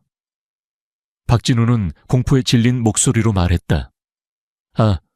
아버지, 그놈들이 내일 정고까지 빚 전부 갚지 않으면 신체 포기 각서대로 하겠다고. 그 순간 가족들은 깨달았다. 이것은 단순한 불운이 아니었다. 보이지 않는 거대한 손이 자신들의 목을 조여오고 있었다. 하루아침에 모든 것이 무너져 내렸다. 명예, 부, 그리고 미래까지도. 박태진은 무너지는 회사를, 최은희는 산산조각난 허영심을, 박진우는 자신의 목숨을 위협하는 빚을 떠올리며 절망에 빠졌다. 하지만 그들 중 누구도 이 모든 재앙의 시작이 자신들이 쓰레기처럼 내쫓은 그 가난한 사위 강지훈에게서 비롯되었다는 사실은 꿈에도 생각하지 못했다. 그들은 자신들의 경쟁사나 원한을 품은 다른 누군가를 의심하며 서로를 탓할 뿐이었다. 2층 복도에서 박민서는 이 모든 광경을 조용히 지켜보고 있었다. 그녀의 머릿속에 어젯밤 폭풍우 속으로 사라지던 남편의 차가운 눈빛이 떠올랐다. 그리고 불현듯 섬뜩한 예감이 그녀의 등골을 타고 흘렀다. 설마, 아니야, 그럴 리가 없어. 그는 그저 평범한 정비사일 뿐인데. 하지만 그녀의 마음속에서 피어오른 의심의 씨앗은 걷잡을 수 없이 자라나기 시작했다. 며칠이 흘렀다. 박씨 가족에게 그 며칠은 지옥과도 같았다. 태상건설은 결국 부도 처리되었고 채권단이 들이닥쳐 회사의 모든 자산을 압류했다. 화려했던 저택에도 법원에서 보낸 집행관들이 다녀가며 곳곳에 빨간 딱지를 붙였다. 한때는 성공의 상징이었던 값비싼 가구와 그림들이 이제는 경매에 넘어갈 날만 기다리는 흉물처럼 보였다. 박태진은 매일같이 술에 절어 살았다. 그가 평생 쌓아 올린 모든 것이 모래성처럼 무너져 내리는 것을 속수무책으로 지켜봐야만 했다. 그는 수십 년간 다져온 인맥을 총동원해 도움을 청했지만 돌아오는 것은 차가운 거절과 외면뿐이었다. 어제의 친구가 오늘의 적이 되는 비정한 현실을 뼈저리게 느끼고 있었다. 최은하이는 매일같이 남편을 원망하며 악을 썼고 박진우는 그림자 독사의 협박에 시달리며 방 안에 틀어박혀 폐인처럼 지냈다. 이 지옥 같은 현실 속에서 오직 박민서만이 무언가 다른 생각을 하고 있었다. 이 모든 재앙이 너무나도 시기적절하게 마치 잘 짜인 각본처럼 일어났다는 의심. 아버지가 평생을 바친 회사가 단 며칠 만에 무너지고 오만방자하던 오빠가 쥐구멍에 숨은 생쥐처럼 벌벌 떠는 이 상황. 이 모든 것이 남편 강지훈이 집을 나간 직후에 시작되었다는 것은 단순한 우연일까? 그녀는 평범한 정비사였던 남편의 과거를 떠올렸다. 그는 항상 조용했고 자신을 드러내지 않았다. 처가의 멸시와 조롱 속에서도 그는 늘 묵묵히 모든 것을 감내했다. 그것이 정말 그의 본 모습이었을까? 아니면 거대한 무언가를 숨기기 위한 가면이었을까? 의심의 씨앗은 걷잡을 수 없이 자라났다. 민서는 결국 차를 몰아 지훈이 일하던 낡은 정비소로 향했다. 이미 문을 닫은 정비소는 을씨년스러웠다. 먼지와 기름때가 뒤섞인 익숙한 냄새가 그녀의 코를 찔렀다. 그녀는 안으로 들어가 지훈이 쓰던 작업대를 살펴보았다. 널브러진 공구들과 낡은 부품들. 모든 것이 그가 정말 평범한 정비사였음을 말해주는 듯했다. 하지만 그녀는 포기하지 않았다. 무언가 있을 거라는 강한 직감에 이끌려 그녀는 그가 항상 보던 낡은 자동차 수리 매뉴얼들을 하나씩 뒤지기 시작했다. 그리고 마침내 가장 두꺼운 트럭 엔진 정비 매뉴얼 안에서 그녀는 그것을 발견했다. 책의 일부를 정교하게 파내어 만든 비밀 공간. 그 안에는 낡은 가죽으로 된 작은 수첩 하나가 들어있었다. 떨리는 손으로 수첩을 펼친 민서의 눈이 커졌다. 그 안에는 알아볼 수 없는 복잡한 수식들과 암호 같은 기호들, 그리고 전 세계 유수의 기업들과 금융기관들의 이름이 빼곡히 적혀 있었다. 이것은 결코 자동차 정비사가 쓸만한 내용이 아니었다. 수첩의 마지막 장에는 단 한 사람의 이름과 연락처가 적혀 있었다. 초회 장군. 그 이름 아래에는 위성 전화번호로 보이는 숫자 배열이 있었다. 그녀의 심장이 미친 듯이 뛰기 시작했다. 강지훈, 당신은 대체 누구였던 거야? 한편 절망의 늪에 빠져있던 박태진에게 한 가닥 희미한 빛이 비쳤다. 과거에 그에게 큰 신세를 졌다가 지금은 몰락한 옛 동료가 그를 찾아온 것이다. 그는 허름한 포장마차에서 박태진에게 술을 따라주며 조심스럽게 입을 열었다. 형님, 이런 말씀 드리기 뭐하지만 정상적인 방법으로는 이미 끝난 것 같습니다. 나도 알아. 그래서 매일 술이나 마시고 있는 거 아니야. 박태진이 버럭 소리를 질렀다. 옛 동료는 주변을 살피더니 목소리를 낮춰 속삭였다. 사실 방법이 하나 있긴 합니다. 하지만 이건 빛의 세계가 아닌 어둠의 세계에 속한 방법입니다. 그게 무슨 소리야? 서울의 그림자 세계를 지배하는 자가 있다고 합니다. 아무도 그의 진짜 얼굴을 모르지만 모두가 그를 용광롱왕이라고 부릅니다. 그가 마음만 먹으면 죽은 기업도 살리고 대통령도 바꿀 수 있다는 소문이 있습니다. 그에게 밑보이면 하루아침에 증발해버린다고도 하고요. 박태진은 콧방귀를 뀌었다.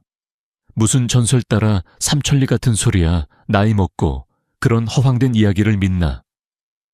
허황된 이야기가 아닙니다, 형님. 몇 년 전 파산 직전까지 갔던 명성그룹이 기적적으로 재기한 것도 사실은 용왕의 도움이 있었다는 게 정설입니다. 다만 그를 만나는 것 자체가 하늘의 별 따기보다 어렵고 만난다 해도 어떤 대가를 치러야 할지 아무도 모릅니다. 옛 동료가 떠난 후에도 박태진의 머릿속에는 윤광이라는 단어가 계속 맴돌았다. 이성적으로는 말도 안 되는 이야기라고 생각했지만 지푸라기라도 잡고 싶은 심정의 그에게는 거부할 수 없는 유혹이었다. 며칠 후 박태진은 마지막 남은 인맥을 동원해 한자선 경매 행사의 입장권을 겨우 구했다. 재계의 거물들이 모두 모이는 그곳에서 혹시라도 재기의 발판을 마련할 수 있을까 하는 신락 같은 희망 때문이었다. 하지만 행사장 안에서 그는 철저히 외면당했다. 한때 그에게 고개를 숙였던 사람들이 이제는 그를 벌레 보듯 피했다. 그가 씁쓸하게 샴페인 잔만 기울이고 있을 때였다. 행사장 입구가 소란스러워지며 모든 사람의 시선이 그쪽으로 쏠렸다. 검은 양복을 입은 경호원들에게 둘러싸인 한 무리의 사람들이 들어오고 있었다. 그 중심에는 최고급 맞춤 정장을 완벽하게 소화한 한 남자가 있었다. 주변에 내로라 하는 CEO들과 정치인들이 그에게 90도로 허리를 숙이며 인사를 건넸다. 박태진은 자신의 눈을 의심했다. 너무나도 익숙한 얼굴, 저 멀리서도 느껴지는 압도적인 존재감. 그는 강지훈이었다. 아니, 강지훈일 리가 없었다. 그 초라하고 무능했던 사위가 저런 모습으로 저 자리에 있을 리가 만무했다. 닮은 사람이겠지. 세상에 닮은 사람 하나쯤은 있는 법이니까. 박태진은 그렇게 생각하며 고개를 저었다. 하지만 그의 시선은 자석처럼 그 남자에게서 떨어지지 않았다. 남자는 잠시 이쪽을 돌아보는 듯 했다. 거리가 멀어 표정까지는 보이지 않았지만 그 차가운 분위기는 박태진의 심장을 얼어붙게 만들기에 충분했다. 같은 시각 남자의 곁에 서 있던 최 장군이 낮은 목소리로 말했다. 죽은 적이 박태진이 와 있습니다. 처리할까요? 강지훈은 입가에 희미한 미소를 띤 차에 대답했다. 그의 목소리는 위스키에 얼음을 넣은 것처럼 차가웠다. 아니, 그냥 두어라. 절망은 혼란과 함께 맛볼 때 가장 깊은 법이지. 그는 박태진을 그저 무대 위의 관객 중 하나로 취급할 뿐이었다. 그의 복수극은 이제 막 서막을 올렸을 뿐이었다. 그날 밤 집에 돌아온 박태진은 넋이 나간 사람 같았다. 그는 아내에게 행사장에서 강지훈과 닮은 사람을 봤다고 중얼거렸다. 최은희는 당신이 헛것을 본 거겠지. 그 거지 같은 놈이 어떻게 그런 자리에 있겠어요. 라며 일축했다. 하지만 박태진의 마음속에 심어진 의심의 씨앗은 쉽게 사라지지 않았다. 그는 이제 자신의 유일한 희망이 용왕을 찾는 것뿐이라고 생각하며 수소문을 시작하기로 결심했다.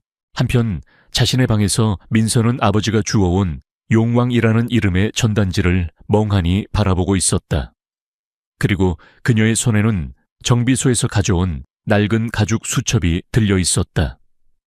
용왕 그리고 최 장군. 전혀 상관없어 보이는 두 개의 단서가 그녀의 머릿속에서 기묘하게 연결되기 시작했다. 그녀는 남편의 정체가 자신이 상상하는 것 이상일지도 모른다는 두렵고도 설레는 예감에 휩싸였다. 박씨 가족은 같은 폭풍의 눈을 향해 서로 다른 길을 통해 빨려 들어가고 있었다. 절망의 끝에서 박태진은 마지막 도박을 걸기로 결심했다. 그가 수소문한 끝에 대한민국 VVIP들만을 위한 비공개 자선 경매 행사에 용왕이 귀빈으로 참석한다는 정보를 얻어낸 것이다. 그 행사는 돈만으로는 들어갈 수 없는 철저하게 검증된 소수만을 위한 그들만의 리그였다. 입장권을 구하는 것은 불가능에 가까웠다. 박태진은 마지막 남은 자존심마저 버렸다. 그는 아내 최은희가 목숨처럼 아끼던 다이아몬드 목걸이와 자신의 유일한 재산인 명품 시계를 헐값에 처분했다. 그리고 그 돈을 들고 과거 자신의 밑에서 일했던 한 인물을 찾아가 무릎을 꿇었다. 수시간의 애원과 굴욕 끝에 그는 간신히 행사장 구석에 서 있을 수 있는 말단 스태프용 출입증 3장을 손에 넣었다. 행사가 열리는 날 저녁 박씨 가족은 초라한 모습으로 서울 최고의 6성급 호텔 임페리얼 팰리스 앞에 섰다. 최은희는 가짜 진주 목걸이로 허전한 목을 감쌌고 박진우는 어깨가 잔뜩 움츠러들어 있었다. 한때 이런 장소의 주인이었던 그들이 이제는 하인처럼 뒷문으로 들어가야 하는 신세였다. 행사장은 그야말로 부와 권력의 결정체였다. 천장에서는 거대한 크리스탈 샹들리에가 눈부신 빛을 쏟아냈고 대한민국의 운명을 좌지우지하는 재벌 총수들과 정치인 법조계 거물들이 삼삼오오 모여 담소를 나누고 있었다. 박씨 가족은 그들 사이에서 유령 같은 존재였다. 그 누구도 그들에게 말을 걸지 않았고 몇몇은 노골적인 경멸의 시선을 보내기도 했다. 그들은 벽에 기댄 채 오직 용왕이 나타나기만을 애타게 기다렸다. 잠시 후 행사장의 모든 조명이 꺼지고 무대 위로 스포트라이트가 비쳤다. 사회자가 마이크 앞에 서서 흥분된 목소리로 외쳤다. 신사숙녀, 여러분 드디어 오늘 밤의 주인공을 모실 시간이 되었습니다. 어떤 이는 그를 서울의 숨은 지배자라고 부르고 또 어떤 이는 그를 시장을 움직이는 보이지 않는 손이라고 합니다. 하지만 우리는 그를 단 하나의 이름으로 기억합니다. 대한민국의 살아있는 전설 용왕, 롱왕님을 뜨거운 박수로 맞이해 주십시오. 우레와 같은 박수 소리와 함께 행사장 정문이 천천히 열렸다. 모든 하객들이 일제히 자리에서 일어나 문 쪽을 향해 고개를 숙였다. 박씨 가족도 떨리는 마음으로 그곳을 바라보았다. 그들의 마지막 희망, 마지막 동아줄이었다. 스포트라이트 속으로 한 남자가 걸어 들어왔다. 그의 걸음걸이는 느렸지만 좌중을 압도하는 무게감이 실려 있었다. 세상에서 가장 비싼 원단으로 제작된 맞춤 턱시도는 그의 몸에 완벽하게 들어맞았다. 그는 마치 태어날 때부터 왕이었던 사람처럼 자연스럽게 모든 이의 경배를 받으며 무대를 향해 걸어왔다. 그의 얼굴이 환한 조명 아래 드러나는 순간 박씨 가족의 시간은 멈췄다. 박태진의 입이 떡 벌어졌다. 그의 뇌가 눈앞의 광경을 인지하기를 거부했다. 최은희는 비명조차 지르지 못하고 두 손으로 입을 막은 채 그 자리에 얼어붙었다. 박진우는 공포에 질려 뒷걸음질 쳤다. 그의 머릿속에서 그림자 독사의 악몽과 눈앞의 남자가 겹쳐지며 모든 퍼즐 조각이 맞춰지고 있었다. 그 남자, 그들의 마지막 희망이었던 용왕. 그는 바로 그들이 벌레처럼 여기고 쓰레기처럼 내쫓았던 전 사위 강지훈이었다. 행사장 한쪽 구석에서 박민서 역시 이 모든 것을 지켜보고 있었다. 그녀는 아버지와 달리 자신의 마지막 남은 명품 가방을 팔아 정식 하객으로 입장해 있었다. 남편의 정체를 자신의 눈으로 확인하고 싶었기 때문이다. 예상은 했지만 실제로 마주한 진실의 무게는 상상을 초월했다. 그녀는 터져 나오려는 울음을 간신히 삼켰다.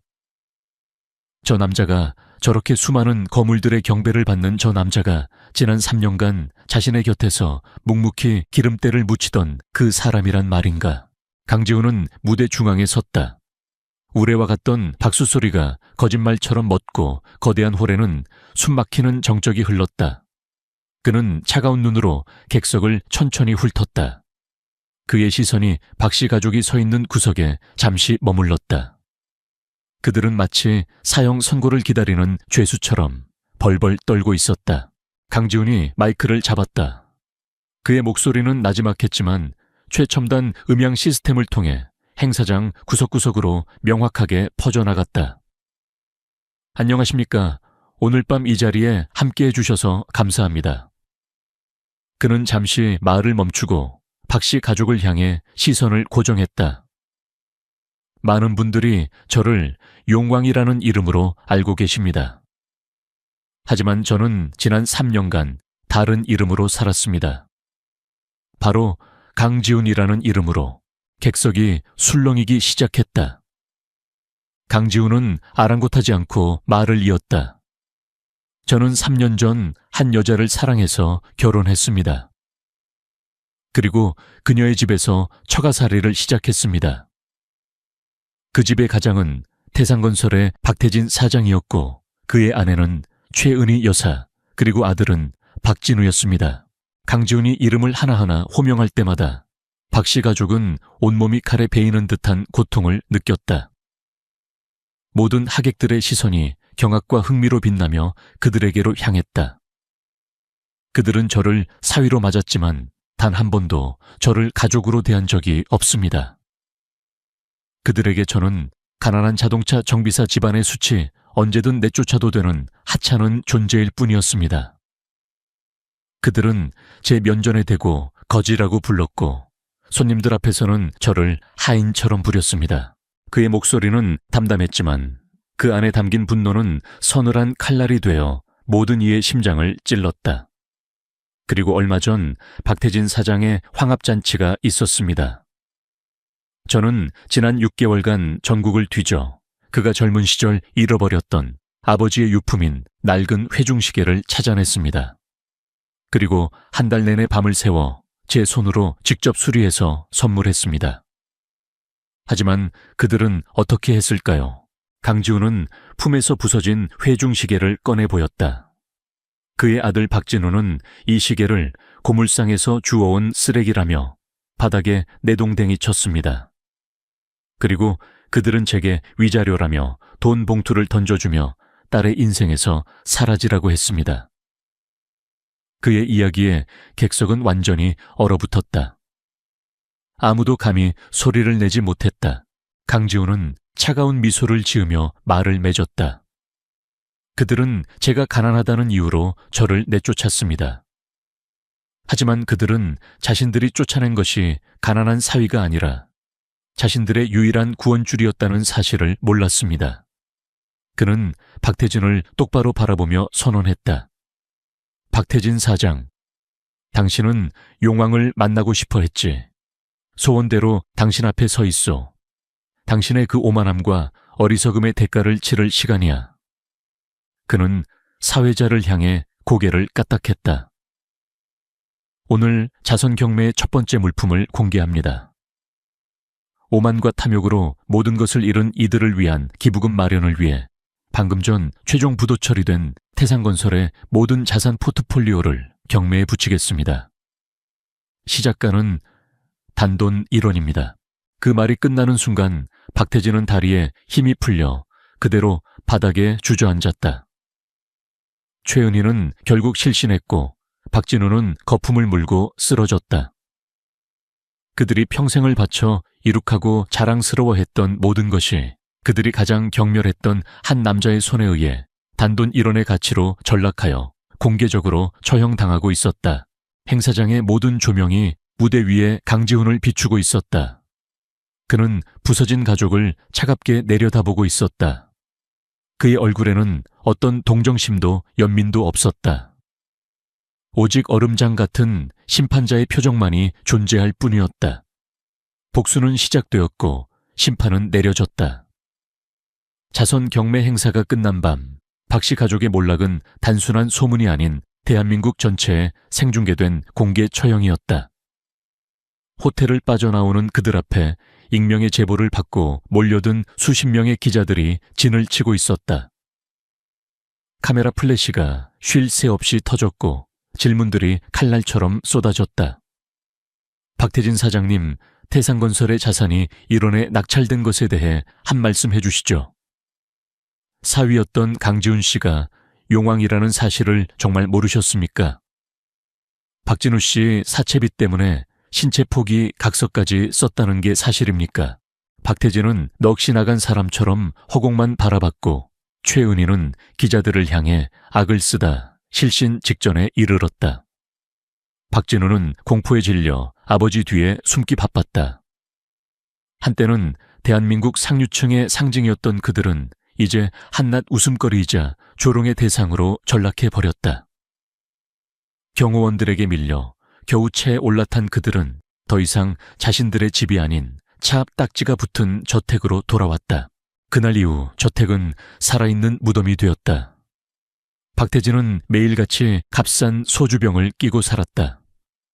그는 무너진 자신의 제국을 떠올리며 내가 뭘 잘못했단 말인가 라는 말을 넋두리처럼 중얼거렸다. 그의 눈에는 더 이상 오만함이 아닌 공허함만이 가득했다. 최은희는 자신의 보석함에 남아있던 가짜 장신구들을 부수며 울부짖었다. 그녀를 빛내주던 모든 것들이 사라지자 남은 것은 텅 빈 껍데기뿐인 자신의 모습이었다. 가장 비참한 것은 박진우였다. 그는 방 안에 틀어박혀 커튼을 친 채 작은 소리에도 경기를 일으켰다. 그림자 독사가 언제 자신을 쥐도 새도 모르게 끌고 가 칠흑 같은 바다에 던져버릴지 모른다는 공포가 그의 영혼을 갉아먹고 있었다. 가족 간의 대화는 사라졌다. 서로의 얼굴을 마주하는 것조차 고통이었기에 그들은 서로를 탓하고 원망하며 각자의 절망 속에 고립되어 갔다. 박민서는 이 모든 광경을 지켜보며 심장이 갈기갈기 찢어지는 듯한 고통을 느꼈다. 가족들의 몰락은 분명 그들이 자초한 일이었다. 하지만 그들의 비참한 모습을 보니 그녀 역시 책임감에서 자유로울 수 없었다. 그녀가 조금만 더 용기를 냈더라면, 남편의 편에 서서 가족들을 설득하려 노력했더라면 상황이 이 지경까지 이르렀을까. 후회는 날카로운 파편이 되어 그녀의 마음을 헤집었다. 그러던 어느 날 오후 저택 앞에 소리 없이 검은색 세단 한 대가 멈춰 섰다. 차에서 내린 사람은 바로 최 장군이었다. 그는 이전과 달리 정중하게 저택의 문을 노크했다. 문을 연 민서를 보고 그는 90도로 허리를 숙였다. 박민서 여사님, 주군께서 용왕께서 여사님을 뵙고 싶어 하십니다. 그의 부름에 소파에 쓰러져 있던 박태진과 최은희의 눈이 번쩍 뜨였다. 그들의 눈에는 마지막 희망의 불씨가 타오르는 듯했다. 민서야, 어서 가봐가서 잘못했다고. 비록 네가 그 사람 아내였지 않느냐. 네가 우리를 살릴 수 있어. 최은희가 딸의 팔을 붙잡고 애원했다. 하지만 민서는 알고 있었다. 이것은 구원을 위한 부름이 아니었다. 이것은 마지막 심판을 위한 소환이라는 것을. 그녀는 말없이 고개를 끄덕이고는 떨리는 발걸음으로 채 올라탔다. 차는 그녀가 전에 가보았던 여의도의 더 스카이 팰리스로 향했다. 펜트하우스에 다시 들어선 순간 그녀는 이전과는 전혀 다른 감정을 느꼈다. 지난번에는 그저 거대하고 낯선 공간이었지만 이제는 이곳의 모든 물건, 창밖의 모든 풍경이 남편의 압도적인 힘과 권력을 증명하는 것처럼 보였다. 강지우는 거실 중앙에 서서 그녀를 기다리고 있었다. 화려한 턱시도나 값비싼 실크 가운이 아닌 평범한 면 티셔츠에 바지를 입은 모습이었다. 3년 전 처음 만났을 때와 같은 편안한 옷차림. 하지만 그의 몸에서 뿜어져 나오는 위압감은 여전했다. 그는 민서를 향해 손짓했다. 그녀는 홀린 듯 그에게 다가갔다. 두 사람 사이에는 무거운 침묵이 흘렀다. 먼저 침묵을 깬 것은 강지훈이었다. 그의 목소리는 차가웠지만 그 안에는 깊은 슬픔이 배어 있었다. 왜 그랬어? 그는 단도직입적으로 물었다. 그 환갑잔치 날밤 그리고 그 이전의 수많은 날들 동안 당신은 왜 침묵했지? 그 질문에 민서의 눈에서 참았던 눈물이 폭포수처럼 쏟아져 내렸다. 그녀는 바닥에 주저앉아 오열했다. 그녀는 변명하지 않았다. 무서웠어요. 모든 걸 잃을까봐 무서웠어요. 부모님의 기대를 저버리는 것도, 오빠의 비난을 감당하는 것도. 그리고 당신이 내 곁을 떠날까봐 그게 가장 무서웠어요. 그래서 비겁하게 눈을 감았어요. 당신이 얼마나 아픈지 알면서도 모른 척했어요. 미안해요. 정말 미안해요. 그녀는 자신이 사랑했던 것은 강지훈이라는 남자 그 자체였지만 그 사랑을 지켜낼 용기가 없었음을 고백했다. 강지훈은 말없이 그녀의 눈물을 지켜보았다. 그의 표정은 읽을 수 없었다. 한참 후 그가 입을 열었다. 당신 가족은 그들이 저지른 행동의 대가를 치르게 될 거야. 모든 재산을 잃고 가장 밑바닥에서부터 노동의 의미를 배우게 되겠지. 그게 내가 그들에게 내리는 벌이자 어쩌면 마지막 기회일지도 몰라. 그는 민서에게 다가가 그녀를 일으켜 세웠다. 그리고는 그녀의 눈을 똑바로 바라보며 말했다. 이제 당신에게는 두 가지 선택지가 있어. 그의 목소리는 단호했다. 첫째, 가족에게 돌아가 그들과 운명을 함께하는 것. 그렇게 한다면 나는 당신 인생에서 완전히 사라져 줄게. 둘째, 당신의 과거를 모두 버리고 강지훈이라는 남자를 향한 당신의 사랑이 거짓이 아니었음을 증명하는 것. 나와 함께 새로운 길을 걷는 거야. 그는 말을 이었다. 그의 눈빛은 그 어느 때보다 진지했다. 하지만 분명히 알아도 용왕의 아내로서 걷는 길은 결코 쉽지 않아. 화려한 보석이나 명품 가방은 없을 거다. 대신 당신은 나와 함께 무거운 책임을 져야 하고 위험을 감수해야 하며 때로는 내 등 뒤에서 칼이 날아오는 것을 막아줘야 할지도 몰라. 그래도 나와 함께 가겠어. 그것은 시험이었다. 그녀가 사랑한 것이 용왕의 권력과 부인지 아니면 강지훈이라는 한 남자의 본질인지 확인하는 마지막 질문이었다. 민서는 흐르던 눈물을 손등으로 닦아냈다. 그녀는 더 이상 울지 않았다. 그녀는 흔들림 없는 눈으로 강지훈을 마주보았다. 그녀의 목소리는 작았지만 그 안에는 강철 같은 결의가 담겨 있었다. 나는 용왕의 아내가 되고 싶은 게 아니에요. 나는 당신의 아내 강지훈 씨의 아내가 되고 싶어요. 당신이 정비사였을 때도 그리고 지금도. 당신이 가는 길이 어떤 길이든 나는 당신 곁에서 함께 걸을게요. 그것이 내 사랑을 증명하는 유일한 방법이라면. 그녀는 용왕이 아닌 강지훈을 선택했다. 그가 가장 듣고 싶었던 대답이었다. 강지훈의 얼음장 같던 얼굴에 3년 만에 처음으로 희미한 미소가 피어올랐다. 그는 말없이 손을 내밀어 그녀의 젖은 뺨을 감쌌다. 두 사람의 새로운 이야기가 시작될 것임을 예고하는 조용한 순간이었다. 강지훈과 박민서는 펜트하우스의 거실, 도시의 야경이 한눈에 들어오는 통유리창 앞에 나란히 서 있었다. 3년간의 오해와 고통, 그리고 짧지만 강렬했던 복수의 폭풍이 지나간 후 찾아온 고요함이었다. 민서는 지훈의 어깨에 조용히 머리를 기댔다. 이 남자의 진짜 세상은 그녀가 상상했던 것보다 훨씬 더 거대하고 위험했지만 이상하게도 그의 곁에 있을 때 그녀는 생애 처음으로 완벽한 안정감을 느꼈다. 후회하지 않아 지훈이 낮은 목소리로 물었다. 당신이 알던 모든 화려한 삶을 잃었어. 앞으로는 어쩌면 더 힘든 길을 걸어야 할지도 모르는데. 민서는 고개를 저으며 그의 손을 더욱 꽉 잡았다. 내가 후회하는 건 딱 하나뿐이에요.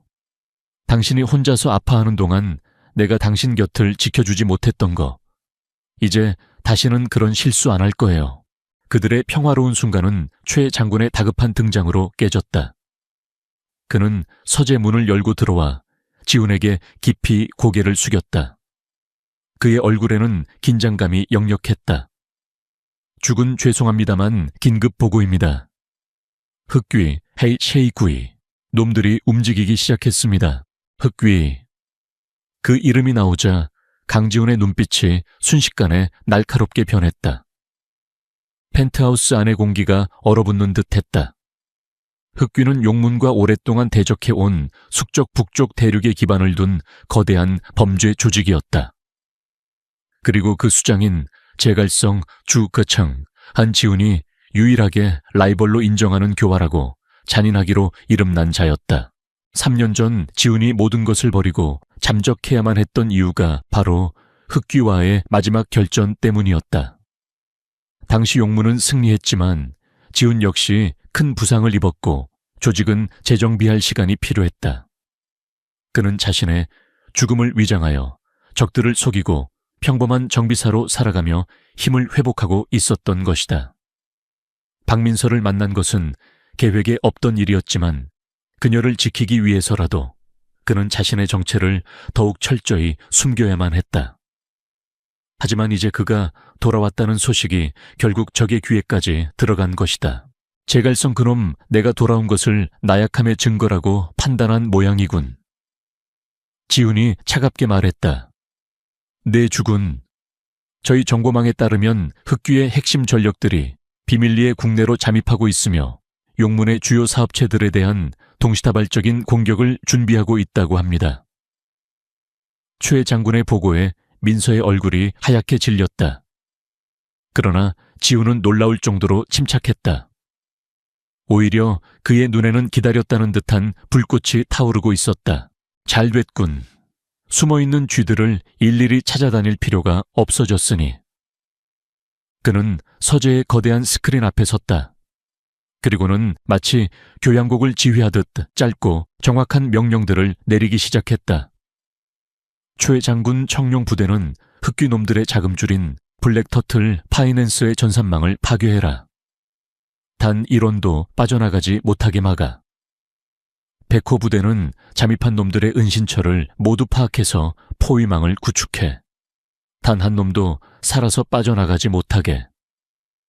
주작 부대는 언론을 통제하고 이번 작전이 외부에 알려지지 않도록 모든 흔적을 지워. 그리고 현무 부대는 나와 함께 직접 제갈성을 만나러 간다. 그날 밤 서울의 어둠 속에서 보이지 않는 전쟁이 시작되었다. 하지만 그것은 전쟁이라기보다는 일방적인 사냥에 가까웠다. 3년간 힘을 비축하고 있던 용문의 전력은 흑귀의 상상을 초월했다. 강지훈의 완벽한 전략 아래 흑귀의 조직원들은 자신들이 공격을 시작하기도 전에 각계격파 당했다. 그들의 자금줄은 순식간에 마비되었고 은신처는 맹수들의 소굴로 변했다. 새벽녘 인천항의 한 버려진 창고. 제갈성은 자신이 완벽하게 함정에 빠졌다는 사실을 깨달았다. 그의 앞에는 강지훈이 최 장군과 현무 부대원 몇 명만을 대동한 채 서 있었다. 오랜만이군 제갈성. 지훈의 목소리가 창고 안에 울렸다. 내 놈 살아있었구나. 3년 동안 죽은 척 연기를 했던 거냐. 제갈성이 이를 갈며 외쳤다. 연기는 끝났다. 그리고 너희들의 시대도 오늘로써 끝이야. 더 이상의 대화는 없었다. 강지훈이 손짓하자 현무 부대원들이 그림자처럼 쇄도했다. 제갈성과 그의 마지막 남은 부하들은 필사적으로 저항했지만 압도적인 실력 차이를 극복할 수는 없었다. 10분도 차에 되지 않아 모든 상황은 종료되었다. 강지훈은 쓰러진 제갈성을 차갑게 내려다보았다. 이로써 길고 길었던 악연에 마침표가 찍혔다. 몇 달의 시간이 흘렀다. 서울 외곽의 한 건설 현장. 박태진은 안전모를 쓰고 교통정리용 경광봉을 흔들고 있었다. 땡볕 아래 땀을 흘리며 일하는 것은 고됐지만 그는 이상하게도 마음이 편했다. 그는 땀 흘려본 돈으로 사먹는 컵라면이 세상 그 어떤 진수성찬보다 맛있다는 것을 배우고 있었다. 시장의 작은 식당에서는 최은희가 앞치마를 두르고 손님들에게 음식을 나르고 있었다. 한때는 명품만 휘감던 그녀의 손은 이제 설거지와 음식 준비로 거칠어져 있었다. 하지만 그녀는 손님들에게 진심으로 미소 지으며 맛있게 드세요 라고 말할 줄 알게 되었다. 박진우는 오토바이를 타고 서울 시내를 누비는 배달기사가 되었다. 강지훈이 그의 빚을 비밀리에 모두 처리해준 대신 평생 그 돈을 자신의 힘으로 갚아나가야 한다는 조건을 걸었기 때문이다. 그는 매일 땀 흘려 돈을 버는 것의 소중함과 타인에게 친절을 베푸는 것의 중요성을 배우고 있었다. 그들은 모든 것을 잃었지만 역설적이게도 인간으로서 가장 중요한 것을 되찾고 있었다. 가끔 민서는 멀리서 차를 세우고 변해가는 그들의 모습을 조용히 지켜보곤 했다. 한편 용문에도 새로운 변화의 바람이 불었다. 강지훈은 용왕재단이라는 이름의 공익재단을 설립했다. 과거 자신이 겪었던 부당함과 억울함을 겪는 사회적 약자들을 돕기 위한 조직이었다. 민서는 그 재단의 이사장을 맡아 자신의 경험과 따뜻한 마음으로 재단을 이끌었다. 그녀는 더 이상 누군가의 뒤에 숨는 연약한 여인이 아니었다. 이제 그녀는 강지훈의 가장 든든한 동반자이자 용문의 또 다른 심장이 되었다. 어느 맑은 날 새벽 강지훈과 민서는 다시 펜트하우스의 발코니에 섰다. 동쪽 하늘에서 장엄한 일출이 시작되고 있었다. 지훈은 자신의 품에서 작은 벨벳 상자를 꺼내 민서에게 건넸다. 그 안에는 스위스의 장인에 의해 완벽하게 복원된 회중시계가 영롱한 빛을 발하고 있었다. 시계는 다시 힘차게 움직이고 있었다. 이것은 나의 과거이자 나의 미래에 대한 약속이야. 지훈이 민서의 손에 시계를 쥐어주며 말했다. 정직하게 살고자 했던 아버지의 유산, 그리고 당신을 영원히 지키겠다는 나의 맹세. 민서는 미소 지으며 시계를 받았다. 이제 그녀는 강지훈의 모든 것을 이해하고 사랑했다. 그는 여전히 그림자 세계의 제왕 용왕이었다. 하지만 그는 이제 더 이상 복수심에 불타는 고독한 왕이 아니었다. 그는 겸손의 가치를 알고 약자를 보호하며 사랑하는 사람과 함께 새로운 시대를 열어가는 더 지혜롭고 자비로운 왕으로 거듭나 있었다. 두 사람은 떠오르는 태양을 함께 바라보았다.